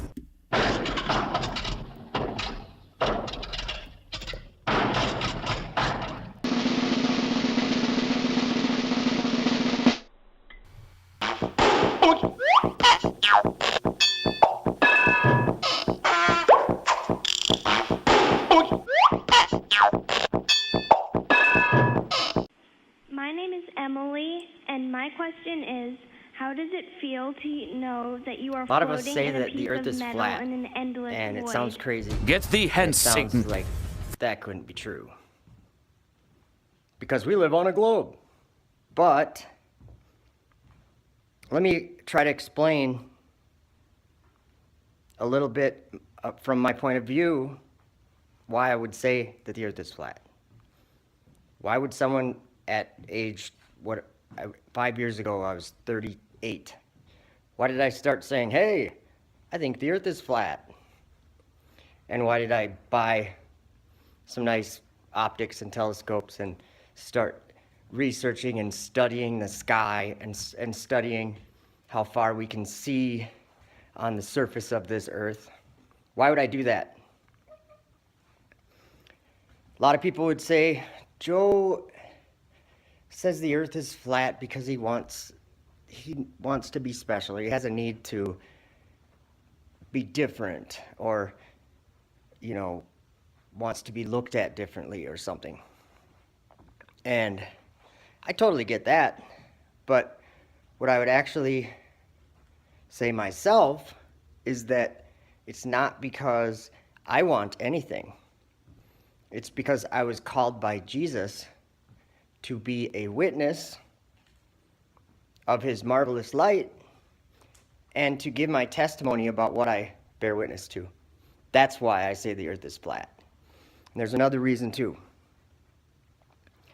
Because of what Paul said in 2 Thessalonians 2, verses 10 through 12. And with all deceivableness of unrighteousness in them that perish, because they received not the love of the truth, that they might be saved. And for this cause God shall send them strong delusion, that they should believe a lie, that they all might be damned who believed not the truth, but had pleasure in unrighteousness. The people who don't receive the love of the truth will be damned.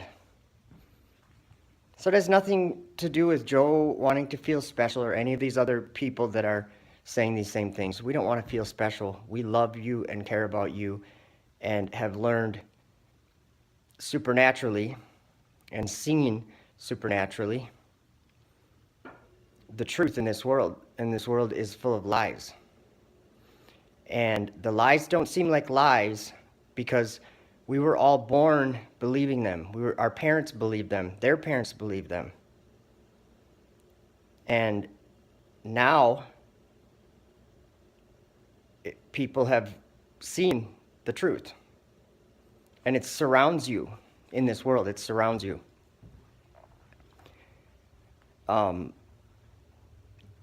Water at its surface, when at rest, is flat, level, horizontal.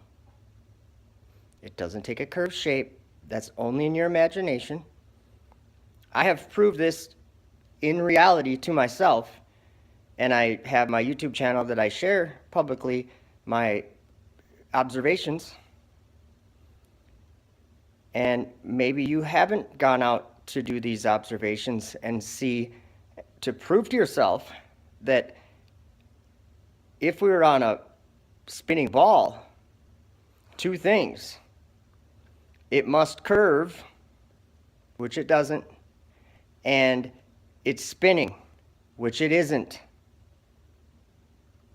So we were born believing the opposite of our perceptions and the senses that we have, and we were born believing the opposite.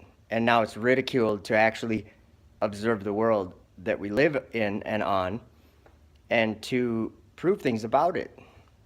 It's 2020, guys. We have the best equipment. We have the best communications. We have worldwide instant communication. We have the best optics that have ever been. It's 2020. We can know if the earth is a ball spinning in outer space or if it's a flat plane that God made. God's in heaven. Remember that. And also remember, this is my testimony. Jesus showed this to me.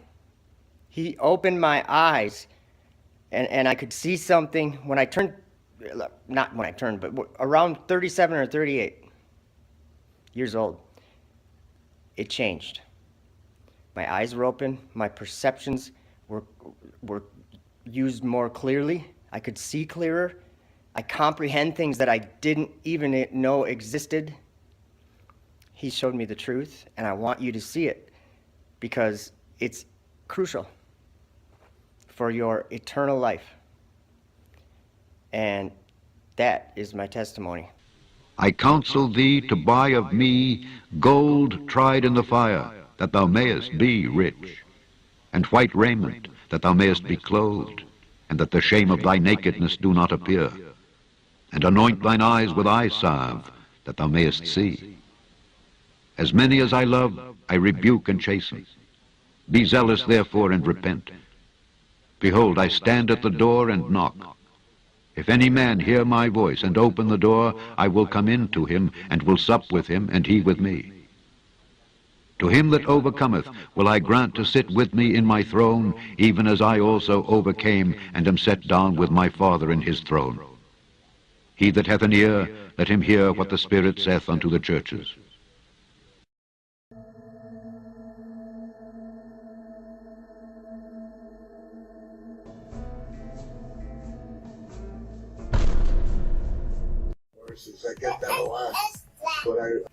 NASA lied. We don't live on a spinning ball.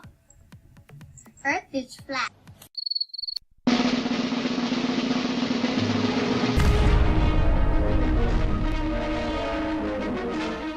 Closely following the recovery of the Discoverer capsule at Cape Canaveral, another historic satellite is ready for launching. In this nose cone is packed the 100-foot balloon of Echo 1 to be carried into orbit by a Thor-able Delta rocket. It's only the second firing of this three-stage missile, but the 92-foot rocket performs flawlessly.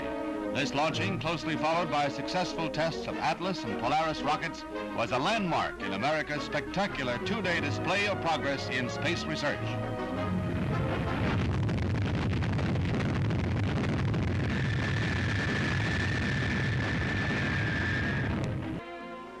This is the satellite, a huge empty balloon, here shown while still in its hangar. The inflated balloon is 10 stories high, made of a strong, new, aluminized plastic. Strong, yet only half as thick as the cellophane around a package of cigarettes. Strong, yet only half as thick as the cellophane around a package of cigarettes. Its aluminum coating gives it nearly 100% reflectivity. That balloon will soon be hurtling across the sky 1,000 miles high over North America. It will be bounced off a man-made satellite. If it works, it will be the first time voice has traveled from the Earth up to a man-made moon and back to Earth again. This is President Eisenhower speaking. It is a great personal satisfaction to participate in this first experiment in communication. President Eisenhower's voice was picked up loud and clear, making Echo a success.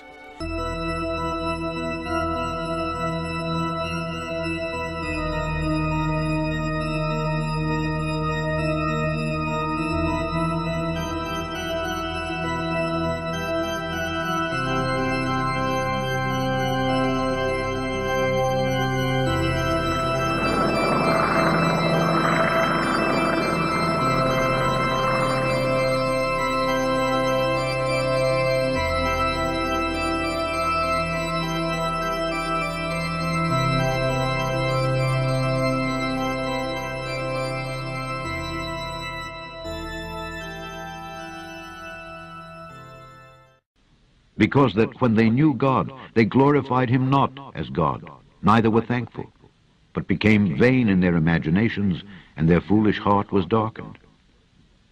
Professing themselves to be wise, they became fools, and changed the glory of the uncorruptible God into an image made like to corruptible man, and to birds, and four-footed beasts, and creeping things.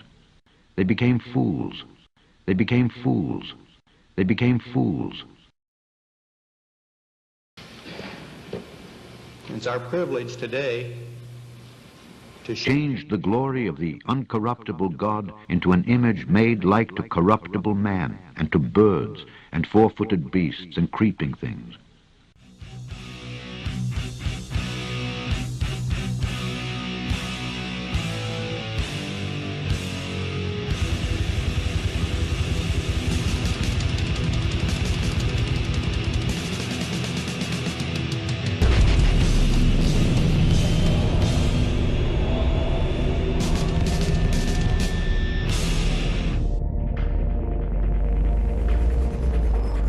For thou hast said in thine heart, I will ascend into heaven.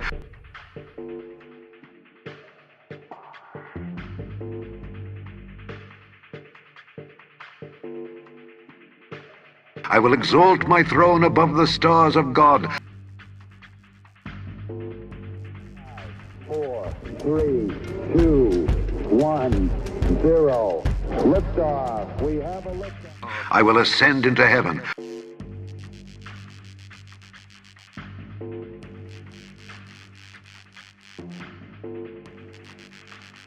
I will ascend into heaven.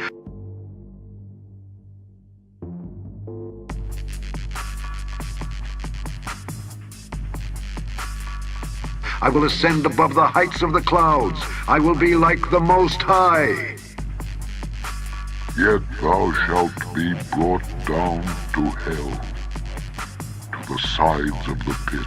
Instances, but it's going to see back in time to the very dawn of light in the universe, the very beginning of space and time. We're going to be able to see that, the very first light in the universe. We have models over what that might look like. Bill Nye knows exactly what it looks like. Oh, sure I do. But what we know is that our models are not right, and we're going to learn a lot. We're going to be able to see out to the very edge of the universe. And God said, let there be light. And there was light. And God saw the light that it was good. And God divided the light from the darkness. And God called the light day, and the darkness he called night. Watch this. Yeah, watch this. What would you say you do here?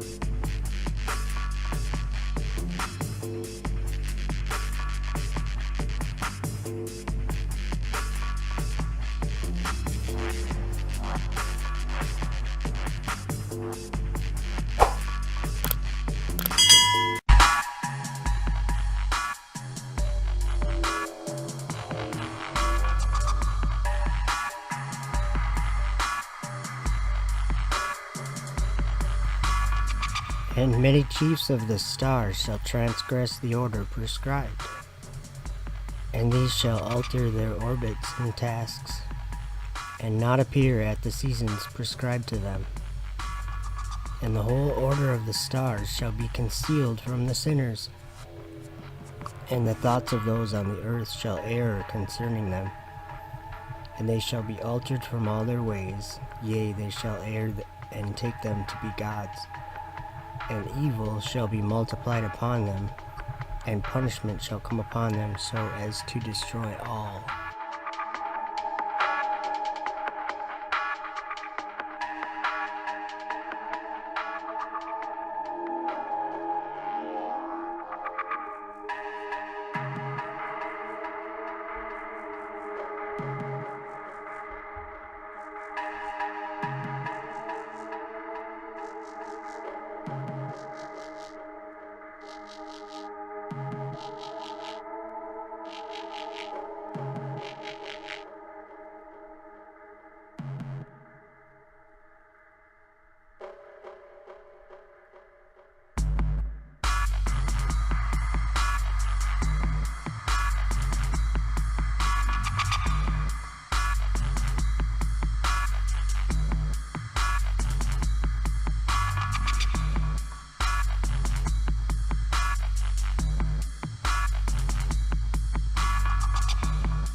How art thou fallen from heaven, O Lucifer, son of the morning? How art thou cut down to the ground, which didst weaken the nations?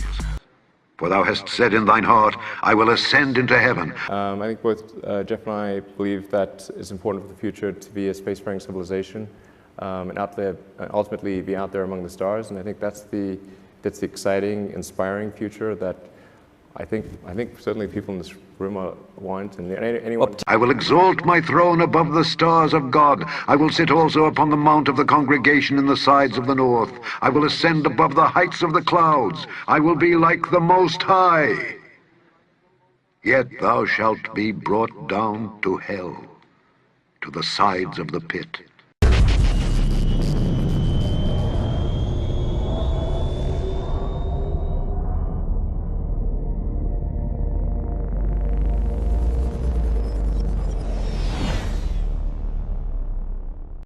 In that parable, I saw how the heaven of heavens was shaken violently, and then the host of the Most High and the angels, 1,000 thousands and 10,000 times 10,000, were extremely disturbed. I saw how the heaven of heavens was shaken violently, and fear took hold of me, and my loins collapsed and gave way, and my whole being melted, and I fell upon my face. And the holy Michael sent another holy angel, one of the holy angels, and he raised me. And when he raised me, my spirit returned, for I had been unable to endure the sight of that host, and the disturbance, and the shaking of heaven, and the shaking of heaven, and the shaking of heaven. I saw how the heaven of heavens was shaken violently. Plus 30 seconds, all three Raptor engines, half power. Starship climbing to 10-kilometer altitude. View on the right shows 3 Raptor engines burning. Everything continues to look nominal right now for the stage and for propulsion.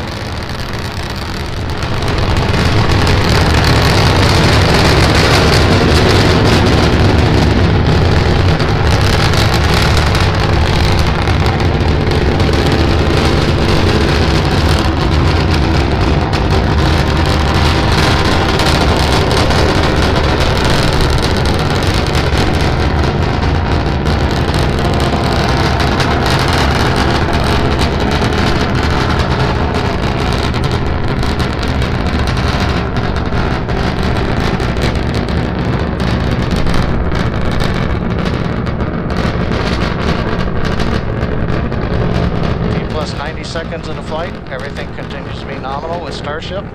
We're just passing through 3-kilometer altitude. Next major event is shutdown of engine number 3. And the holy Michael said to me, "What sight has disturbed you like this? Until today has the day of his mercy lasted, and he has been merciful and long-suffering towards those who dwell upon the dry ground." Plus 2 minutes, flight continuing on Starship. As a reminder, this is a test flight to a 10-kilometer altitude. Engine number 3 shut down on time as planned. We're continuing to climb on 2 engines. And the sound of the noise of their chariots was heard. And when this occurred, the holy ones observed it from heaven, and the pillars of the earth were shaken from their foundations, and the sound was heard from the ends of the earth to the ends of heaven throughout the day. And all will fall down and worship the Lord of spirits. And this is the end of the second parable.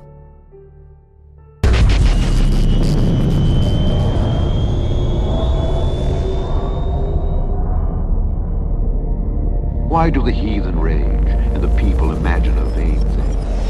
The kings of the earth set themselves, and the rulers take counsel together against the Lord and against his anointed, saying, "Let us break their bands asunder, and cast away their cords from us."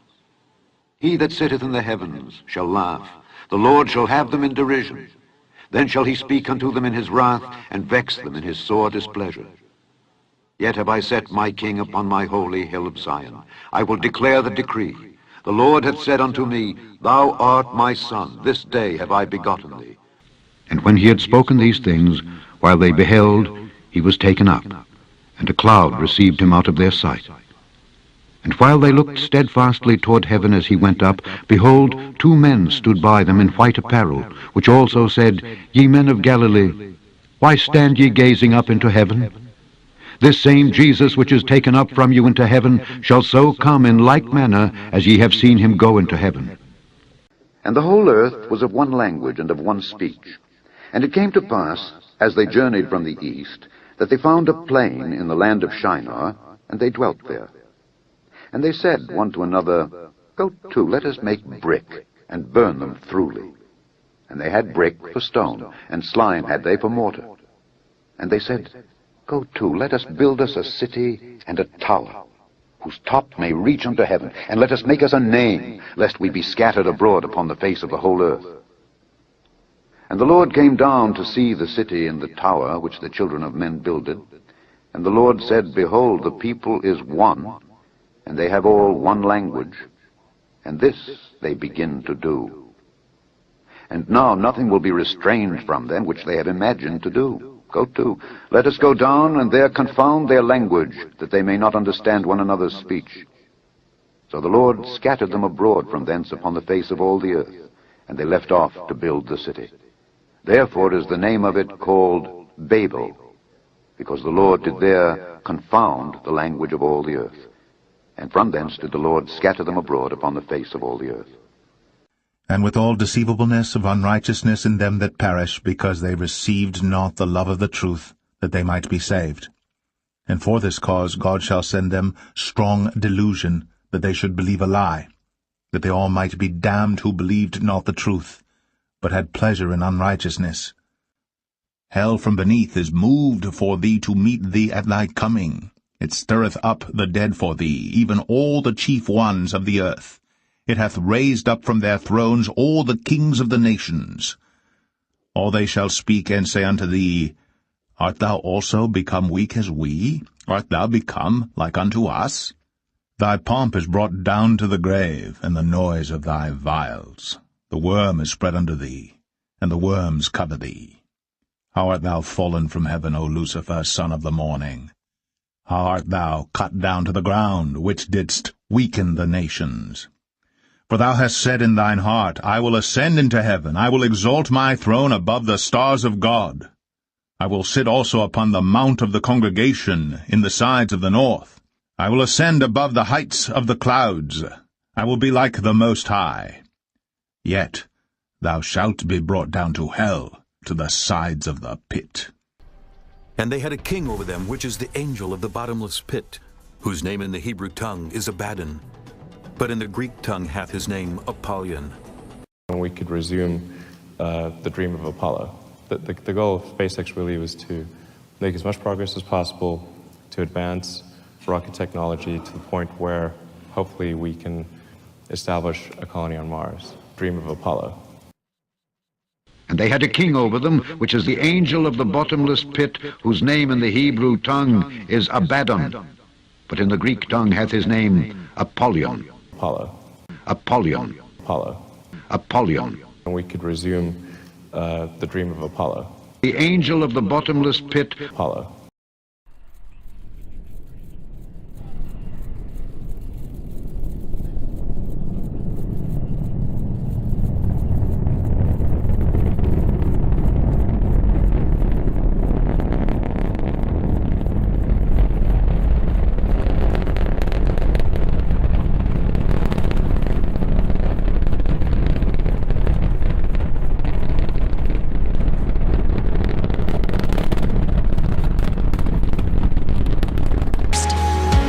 Earth's atmosphere at 25,000 miles per hour, the friction of air slows Orion considerably, while also subjecting it to temperatures of 5,000 degrees.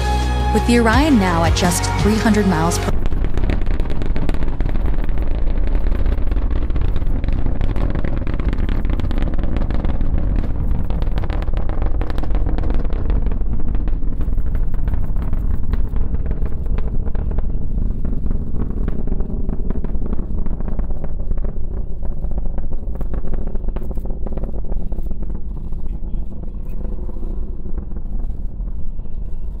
We choose to go to the moon in this decade and do the other things, not because they are easy, but because they are hard. And we could resume the dream of Apollo.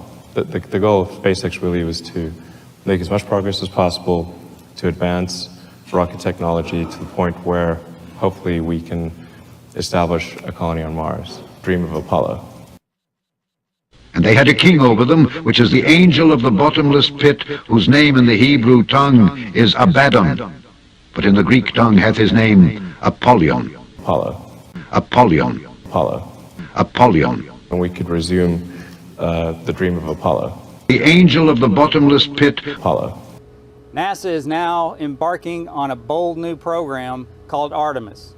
Artemis is the twin sister of Apollo, Which is the angel of the bottomless pit. And the goddess of the moon in Greek mythology. 50 years ago, we went to the moon. We called it Apollo. What many people don't know is that Apollo had a twin. She was a woman named Artemis, goddess of the moon. It is the stated policy of this administration and the United States of America to return American astronauts to the moon within the next 5 years. Our agency, NASA, is going to do everything in its power to meet that vision. We're proud of what we do here, so come join NASA as we go forward to the moon and on to Mars. What were each of the crew's, well, each of your biggest impressions of the experience and sensations associated with the Falcon 9 ride to orbit? This question gets asked a lot, actually. So how does it feel to ride in a Dragon on top of the beast named Falcon 9? Yeah, wow. I tell you, I don't know if there's words really to properly describe what that felt like. You talk about sitting on a dragon on top of the beast, and it definitely was. You knew you were going somewhere. It actually all started earlier than that when we were doing the fueling operations, and it's talking to you the whole time. It's very, very interesting to hear all of the noises that are going on from the fueling. But then once we lifted off the pad, man, it was exciting. It was an incredible ride.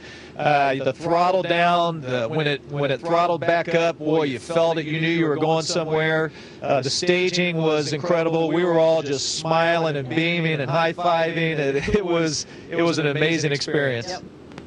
And I would add to that everything that he said, and then just the G-loads that you get, and compared to the Soyuz, it's a completely different experience. How many people and this one was a little bit longer, so we actually had to live in Dragon for quite a while. Images.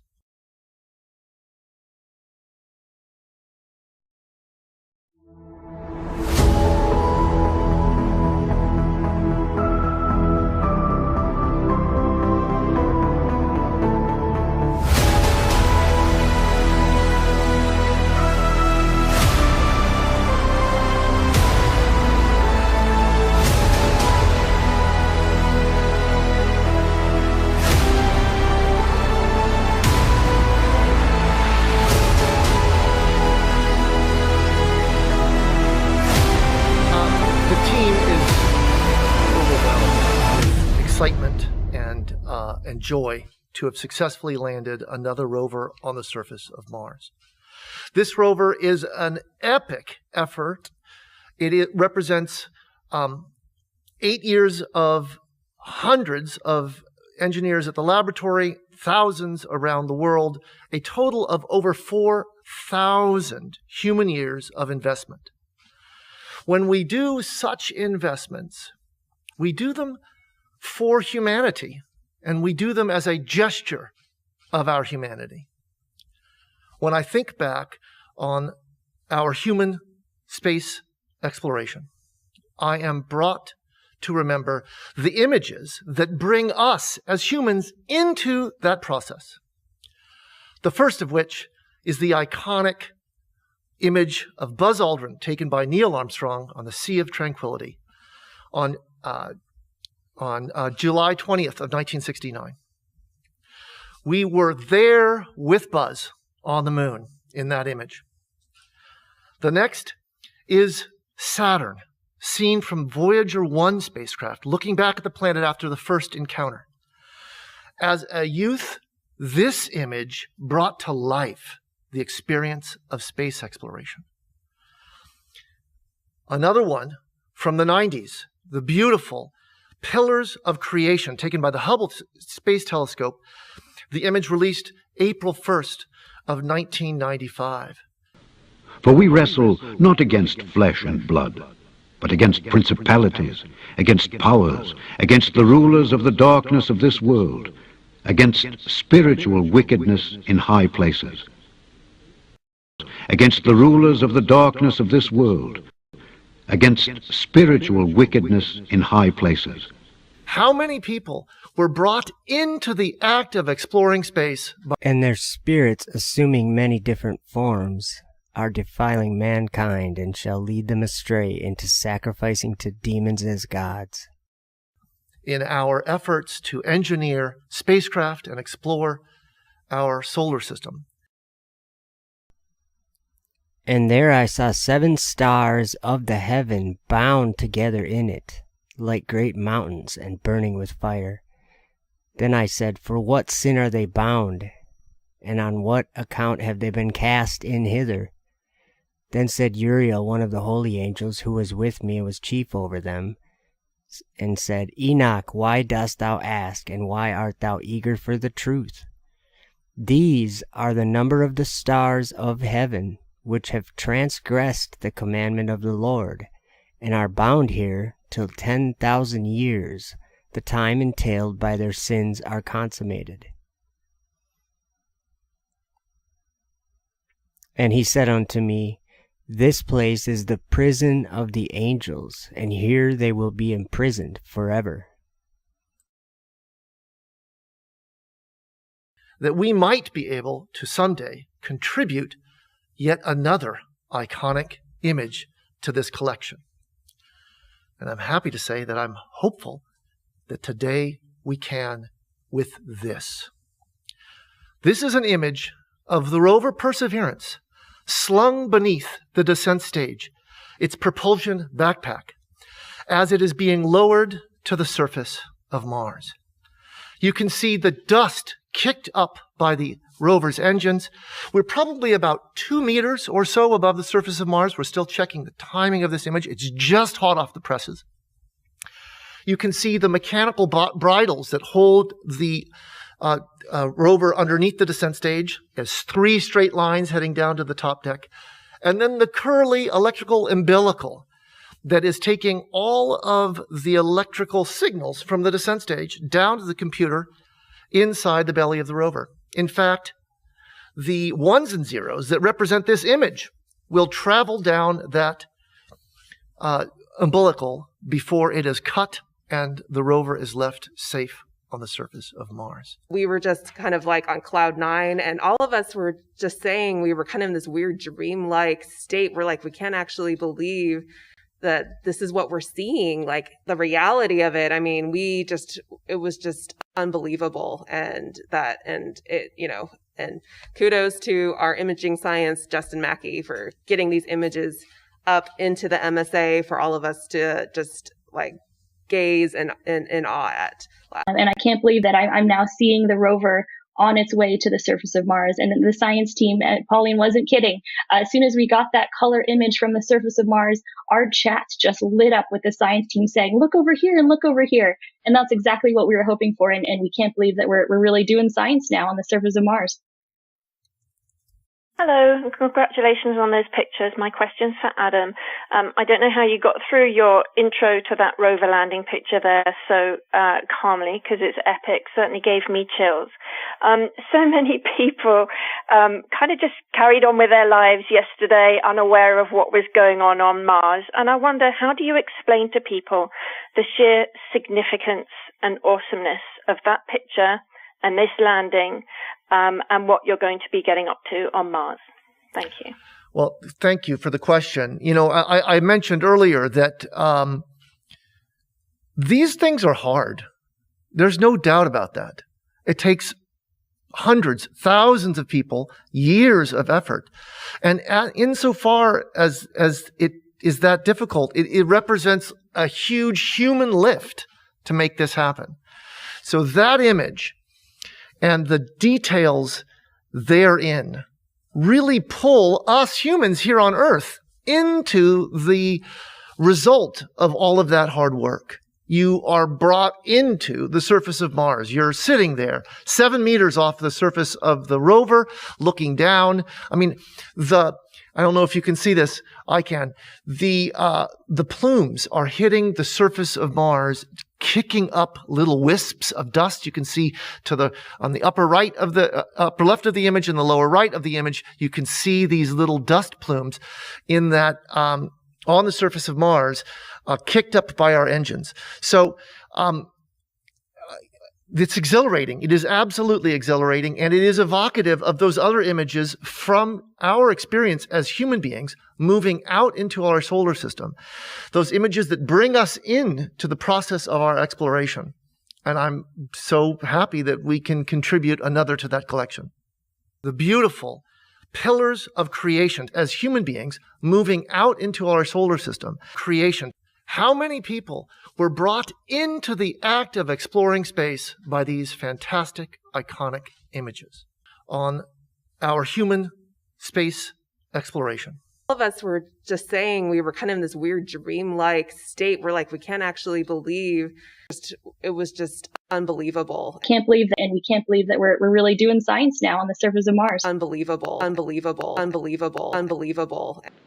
Some trust in chariots and some in horses, but we will remember the name of the Lord our God. They are brought down and fallen, but we are risen and stand upright. Save, Lord. Let the King hear us when we call.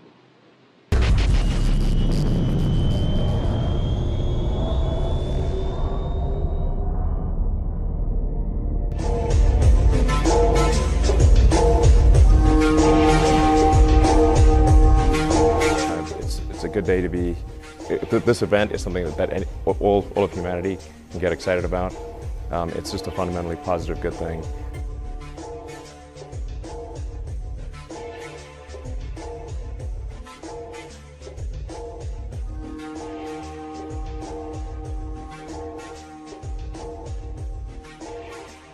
I think we need more positive, good things in this world. This is hopefully the first step on a journey towards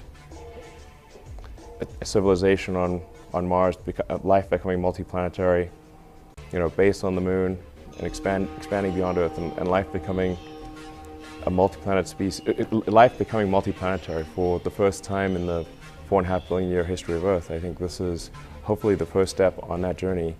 It will require a tremendous amount of innovation and technology development to make going to orbit and ultimately beyond orbit a routine matter where thousands and perhaps ultimately millions of people can travel to other planets. That's what we really need to achieve over time. That's obviously a very difficult goal, but that's seeming increasingly real with what happened today.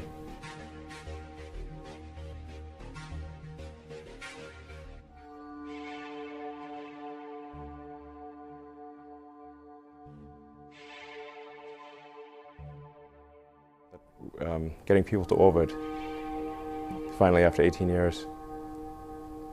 If we are able to increase the rate of innovation, then life can become multiplanetary. This is the goal we should strive for. Yeah, human spaceflight was always the goal, the fundamental goal of SpaceX. Well, like I said, to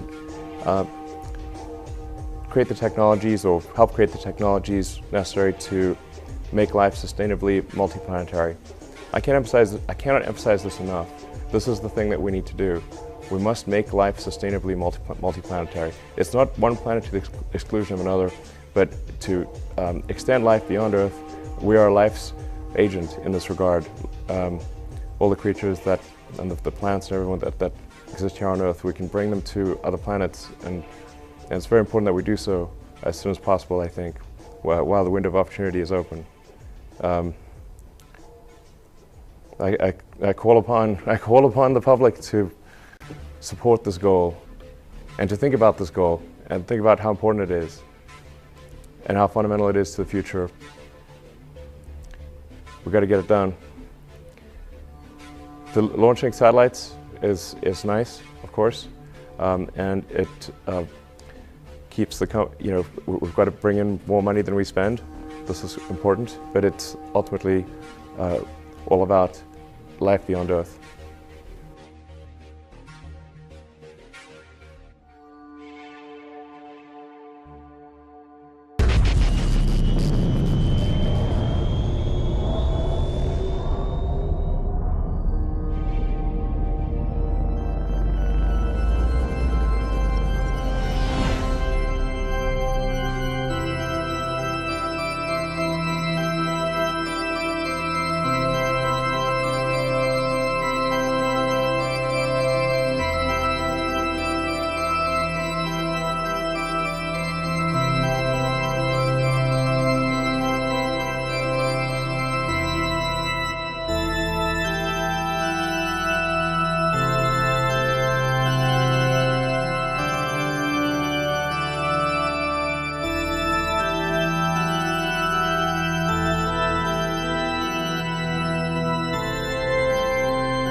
sale of PayPal. You decided to build a space company. Why on earth would someone do that? For thou hast said in thine heart, I will ascend into heaven. I will exalt my throne above the stars of God. The goal of SpaceX is to try to advance rocket technology, and in particular to try to crack a problem that I think is vital for humanity to become a spacefaring civilization. I will ascend above the heights of the clouds. I will be like the Most High. Which is to have a rapidly and fully reusable rocket. And he doeth great wonders, so that he maketh fire come down from heaven on the earth in the sight of men, and deceiveth them that dwell on the earth by the means of those miracles which he had power to do in the sight of the beast. What are the things that need to happen in order for the future to be an exciting and inspiring one? And I really think there's a fundamental difference if you sort of look into the future between a humanity that is a spacefaring civilization that's out there exploring the stars on multiple planets. And I think that's really exciting. And compared with one where we are forever confined to Earth until some eventual extinction event. Let no man deceive you by any means. For that day shall not come, except there come a falling away first, and that man of sin be revealed, the son of perdition, who opposeth and exalteth himself above all that is called God, or that is worshipped, so that he as God sitteth in the temple of God, showing himself that he is God. But the big innovation is still ahead, and you're working on it now. Tell us about this. It's important that the rocket stages be able to come back, to be able to return to the launch site and be ready to launch again within a matter of hours.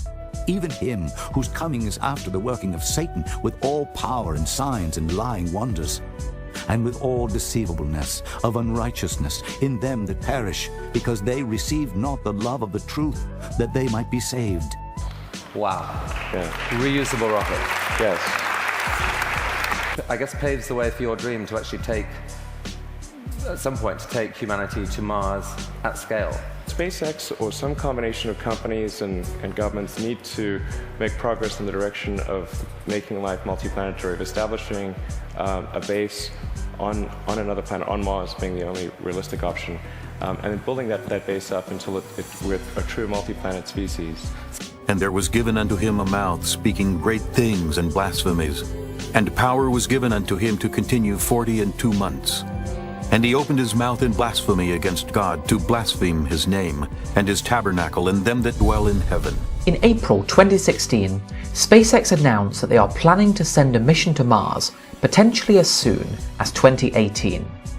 This mission, known as Red Dragon, would be privately funded, receive support and guidance from NASA. And there appeared another wonder in heaven. And behold, a great red dragon, having 7 heads and 10 horns, and 7 crowns upon his heads. Meet the Dragon 2, a capsule currently being developed by SpaceX as the successor to their original Dragon capsule, which has been supplying the International Space Station since 2012. And I beheld another beast coming up out of the earth, and he had 2 horns like a lamb, and he spake as a dragon. How have you done this? These projects are these PayPal, Solar City, Tesla, SpaceX, they're so spectacularly different. They're such ambitious projects at scale. How on earth has one person been able to innovate in this way? What is it about you? Almost no one can do that. And his power shall be mighty, but not by his own power. And he shall destroy wonderfully, and shall prosper and practice, and shall destroy the mighty and the holy people. Elon Musk, I wish we had all day, but thank you so much for coming today. Thank you. That was awesome.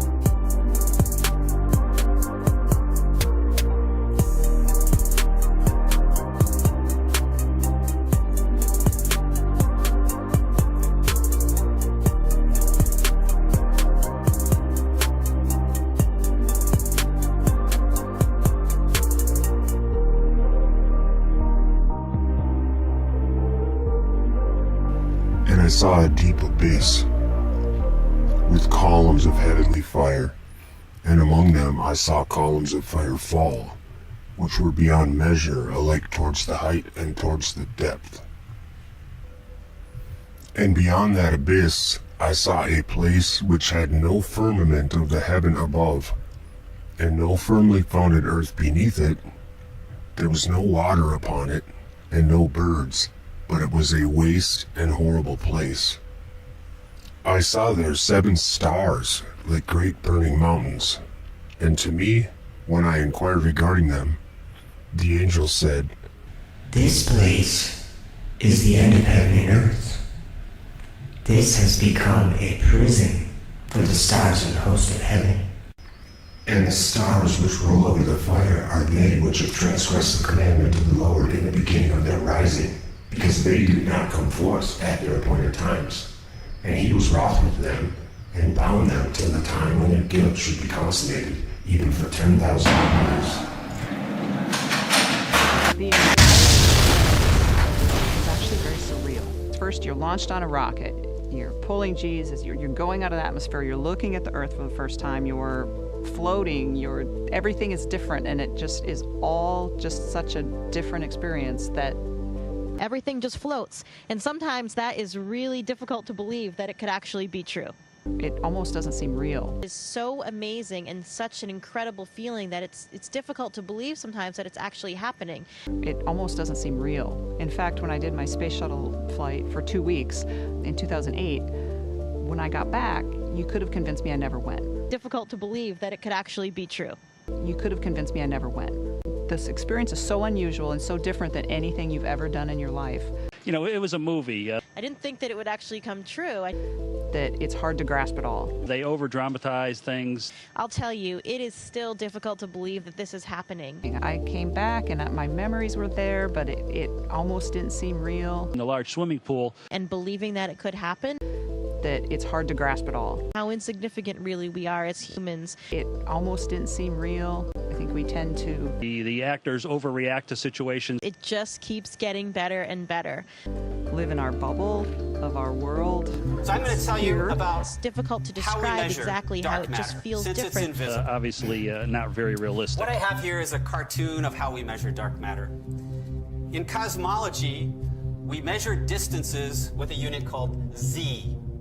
So we're here at Z of 0. We're the observer. We're 0 distance from ourselves. And here's our telescope. And we look at distant galaxies out in the universe.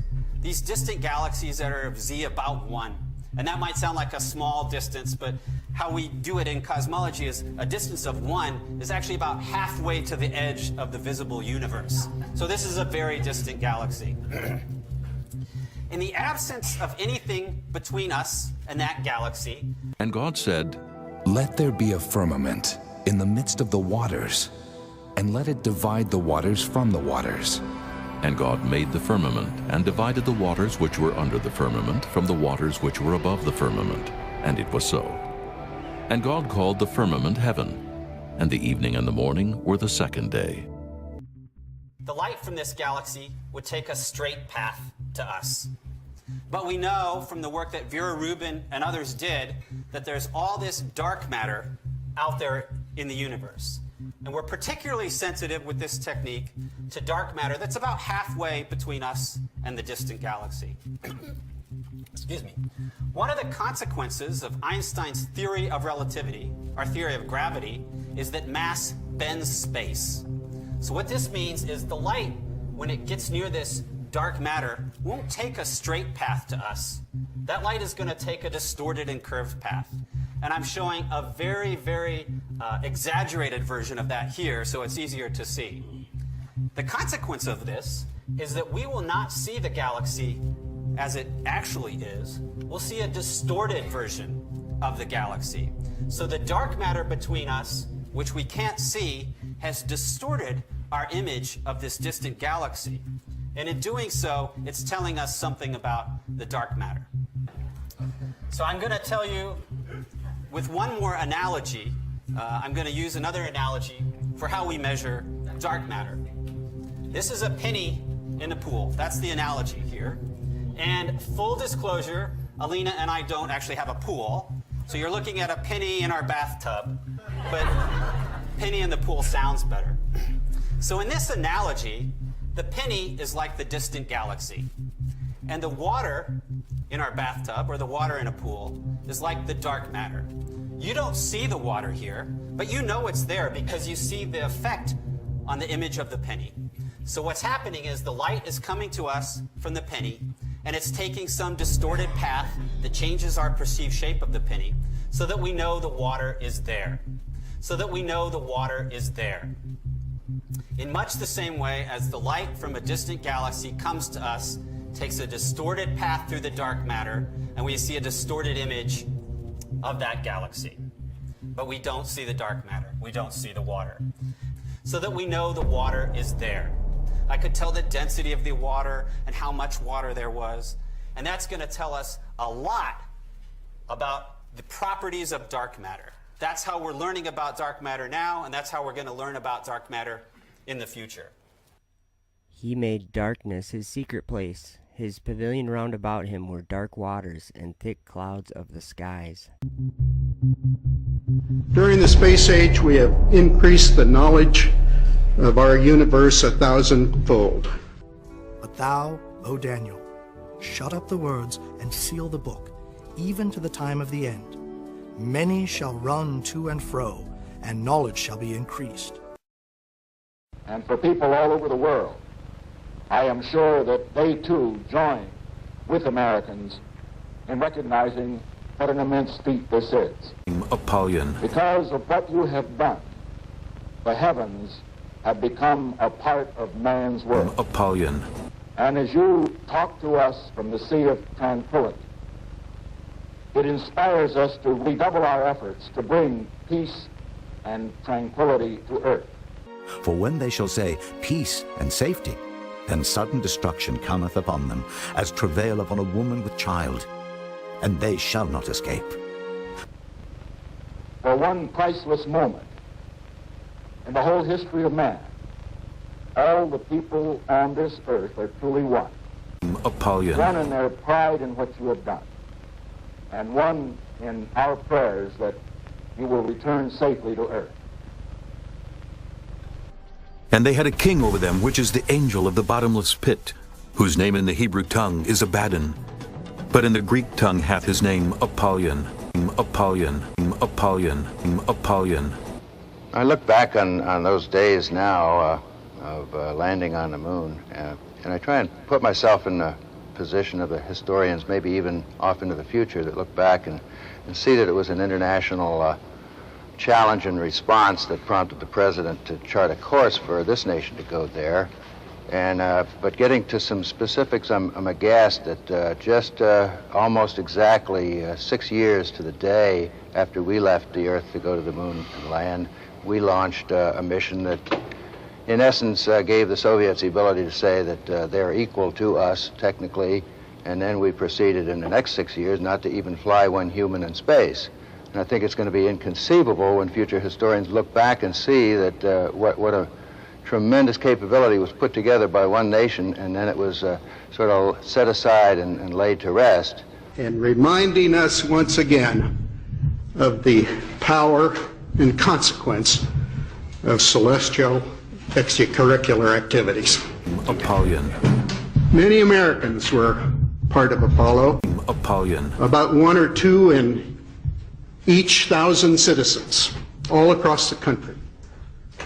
They were asked by their country to do the impossible, to envisage, to design, and to build a method of breaking the bonds of Earth's gravity. Apollyon. And then sally forth and visit another heavenly body. Apollyon. The principal elements, leaving Earth, navigating in space, and descending to a planet unencumbered with runways and traffic controls, would include the major requirements necessary for a spacefaring people. Apollyon. Today, a space shuttle flies overhead with an international crew. Today we have with us a group of students, among America's best. To you, we say, we have only completed a beginning. We leave you much that is undone. There are great ideas undiscovered, breakthroughs available to those who can remove one of truth's protective layers. One of truth's protective layers. Just a day before he died, President Kennedy compared our space program to a boy who comes upon a wall in an orchard. The wall is tall, it looks insurmountable, but the boy is curious about what lies on the other side. So he throws his cap over the wall, and then he has no choice but to go after it. Well, 25 years ago today, our nation, represented by these three brave men, made that climb. And so today we are gathered to celebrate their voyage, and I honestly hope to recommit ourselves to their spirit of discovery. Apollo, their spirit 11, Neil Armstrong, Buzz Aldrin, and Michael Collins were our guides to the wondrous, the unimaginable at that time, the true handiwork of God. They realized the dreams of a nation. They fulfilled an American destiny. They taught us that nothing is impossible if we set our sights high enough. And the Lord said, Behold, the people is one, and they have all one language, and this they begin to do. And now nothing will be restrained from them, which they have imagined to do. Today we're honored to have them and all the other Apollo astronauts who are here with us. For every American who followed your journey, especially for those of us who were young on that fateful day 25 years ago, and for the young Americans who still dream dreams of a future in space, we thank you all. Looking back on that mission, one thing is clear that we ought to remember today. It wasn't easy. The ship to the heavens measured just 13 feet in diameter. Then I turned and lifted up mine eyes and looked, and behold, a flying roll. And he said unto me, What seest thou? And I answered, I see a flying roll. The length thereof is 20 cubits, and the breadth thereof 10 cubits. Then said he unto me, This is the curse that goeth forth over the face of the whole earth. For every one that stealeth shall be cut off, as on this side according to it. And every one that sweareth shall be cut off, as on that side according to it. I will bring it forth, saith the Lord of hosts. And it shall enter into the house of the thief, and into the house of him that sweareth falsely by my name. And it shall remain in the midst of his house, and shall consume it with the timber thereof, and the stones thereof. The destination was 3 days and a world away. On the third day, as the tiny module descended to the moon, it came dangerously close to a crash landing. That happens around here all the time. But Neil Armstrong took over the controls from the computer and landed safely. Man had not been rendered obsolete by the mechanical, and that hasn't happened yet. Not long after that, when he stepped on the moon, Mr. Armstrong marked the outer limit of the human experiment with those simple words, one small step for man, one giant leap for mankind. Apollyon. These men and the other astronauts who came before and after have helped us to step into another world right here on Earth. They've shown us that we can harness the technology of space in areas from the economy to the environment to education to information and technology. The products and knowledge that grew out of our space missions has changed our way of life forever and for the better. Apollyon. And in our quest, we have relearned a sense of confidence that has always been an essential ingredient of our American dream.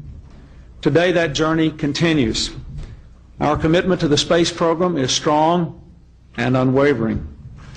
The best way to honor these men and all the others who have helped us so much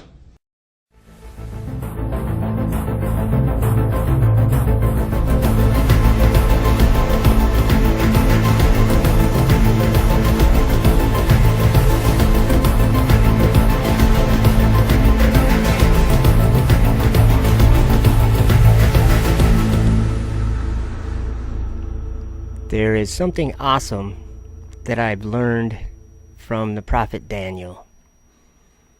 So I'm going to read you a little story of a vision that he had and wrote down, and then we're going to analyze it in the modern day we live in. In the 3rd year of the reign of King Belshazzar, a vision appeared unto me, even unto me Daniel, after that which appeared unto me at the first. And I saw in a vision, and it came to pass, when I saw, that I was at Shushan in the palace, which is in the province of Elam. And I saw in a vision, and I was by the river of Ulai. Then I lifted up mine eyes, and saw, and behold, there stood before the river a ram which had 2 horns, and the 2 horns were high, but one was higher than the other, and the higher came up last. I saw the ram pushing westward, and northward, and southward, so that no beasts might stand before him, neither was there any that could deliver out of his hand. But he did according to his will, and became great. And as I was considering, behold, an he-goat came from the west on the face of the whole earth, and touched not the ground. And the goat had a notable horn between his eyes. And he came to the ram, which had 2 horns, which I had seen standing before the river, and ran unto him in the fury of his power. And I saw him come close unto the ram, and he was moved with choler against him, and smote the ram, and brake his 2 horns. And there was no power in the ram to stand before him, but he cast him down to the ground, and stamped upon him. And there was none that could deliver the ram out of his hand. Therefore the he-goat waxed very great, and when he was strong, the great horn was broken, and for it came up 4 notable ones toward the 4 winds of heaven. And out of one of them came forth a little horn, which waxed exceeding great toward the south, and toward the east, and toward the pleasant land. And it waxed great, even to the host of heaven. And it cast down some of the host and of the stars to the ground, and stamped upon them. If you notice all the words or phrases that I have highlighted in blue, you'll notice that they're all Daniel expressing that he is seeing these things he's explaining. He's seeing them with his eyes. And it's very important that we don't forget that. So in verse 3, Daniel says he lifted his eyes and he saw a ram that had 2 horns. Let's look at that word ram, because I think that although it sounds like he's talking about an animal, I don't think he is. In Strong's Concordance, it's number 352, Ayil, A-Y-I-L, and the definition is a ram.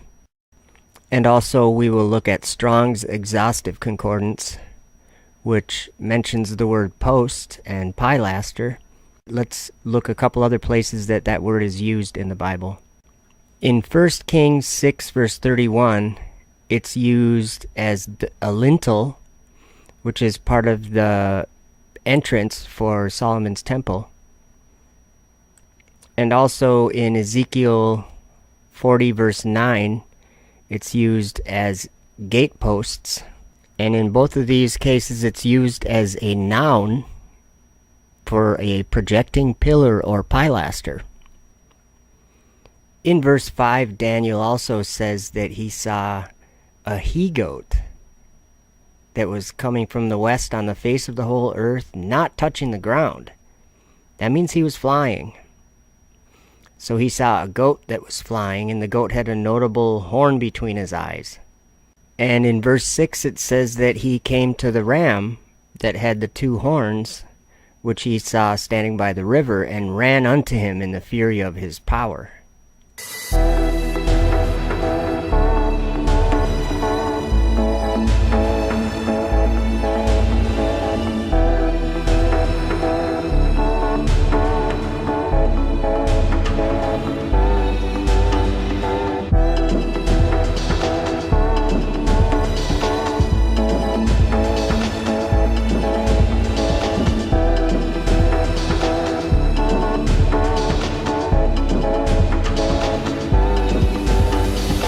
So in verse 10, it says, "And it waxed great, even to the host of heaven.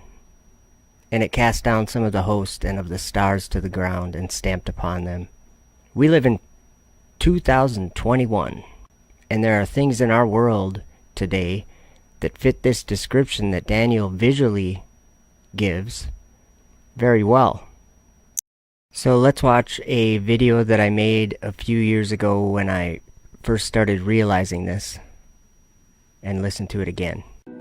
Then I lifted up mine eyes, and saw, and behold, there stood before the river a ram which had 2 horns, and the 2 horns were high, but one was higher than the other, and the higher came up last. I saw the ram pushing westward, and northward, and southward, so that no beasts might stand before him. Neither was there any that could deliver out of his hand. But he did according to his will, and became great. And as I was considering, behold, an he-goat came from the west on the face of the whole earth, and touched not the ground. And the goat had a notable horn between his eyes. And he came to the ram that had 2 horns, which I had seen standing before the river, and ran unto him in the fury of his power. And I saw him come close unto the ram, and he was moved with choler against him, and smote the ram, and brake his 2 horns. And there was no power in the ram to stand before him. But he cast him down to the ground, and stamped upon him, and there was none that could deliver the ram out of his hand. Therefore the he-goat waxed very great, and when he was strong, the great horn was broken, and for it came up 4 notable ones toward the 4 winds of heaven. And out of one of them came forth a little horn, which waxed exceeding great toward the south, and toward the east, and toward the pleasant land. And it waxed great, even to the host of heaven. And it cast down some of the host and of the stars to the ground, and stamped upon them. Yea, he magnified himself even to the prince of the host, and by him the daily sacrifice was taken away.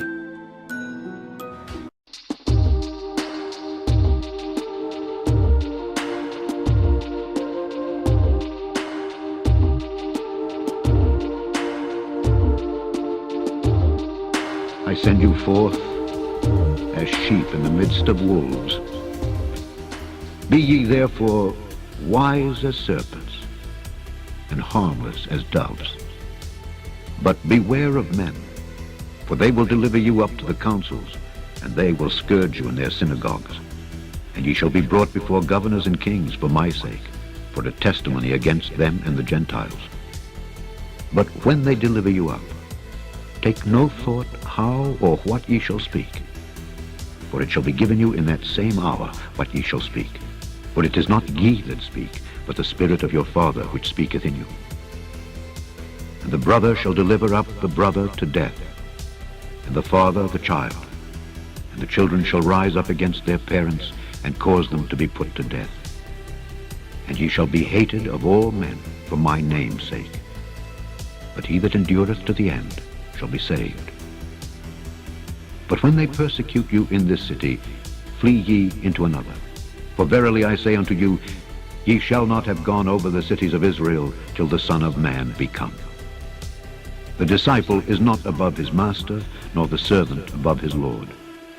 It is enough for the disciple that he be as his master, and the servant as his Lord. If they have called the master of the house Beelzebub, how much more shall they call them of his household? Fear them not, therefore, for there is nothing covered that shall not be revealed, and hid that shall not be known. What I tell you in darkness, that speak ye in light, and what ye hear in the ear, that preach ye upon the housetops. And fear not them which kill the body, but are not able to kill the soul, but rather fear him which is able to destroy both soul and body in hell.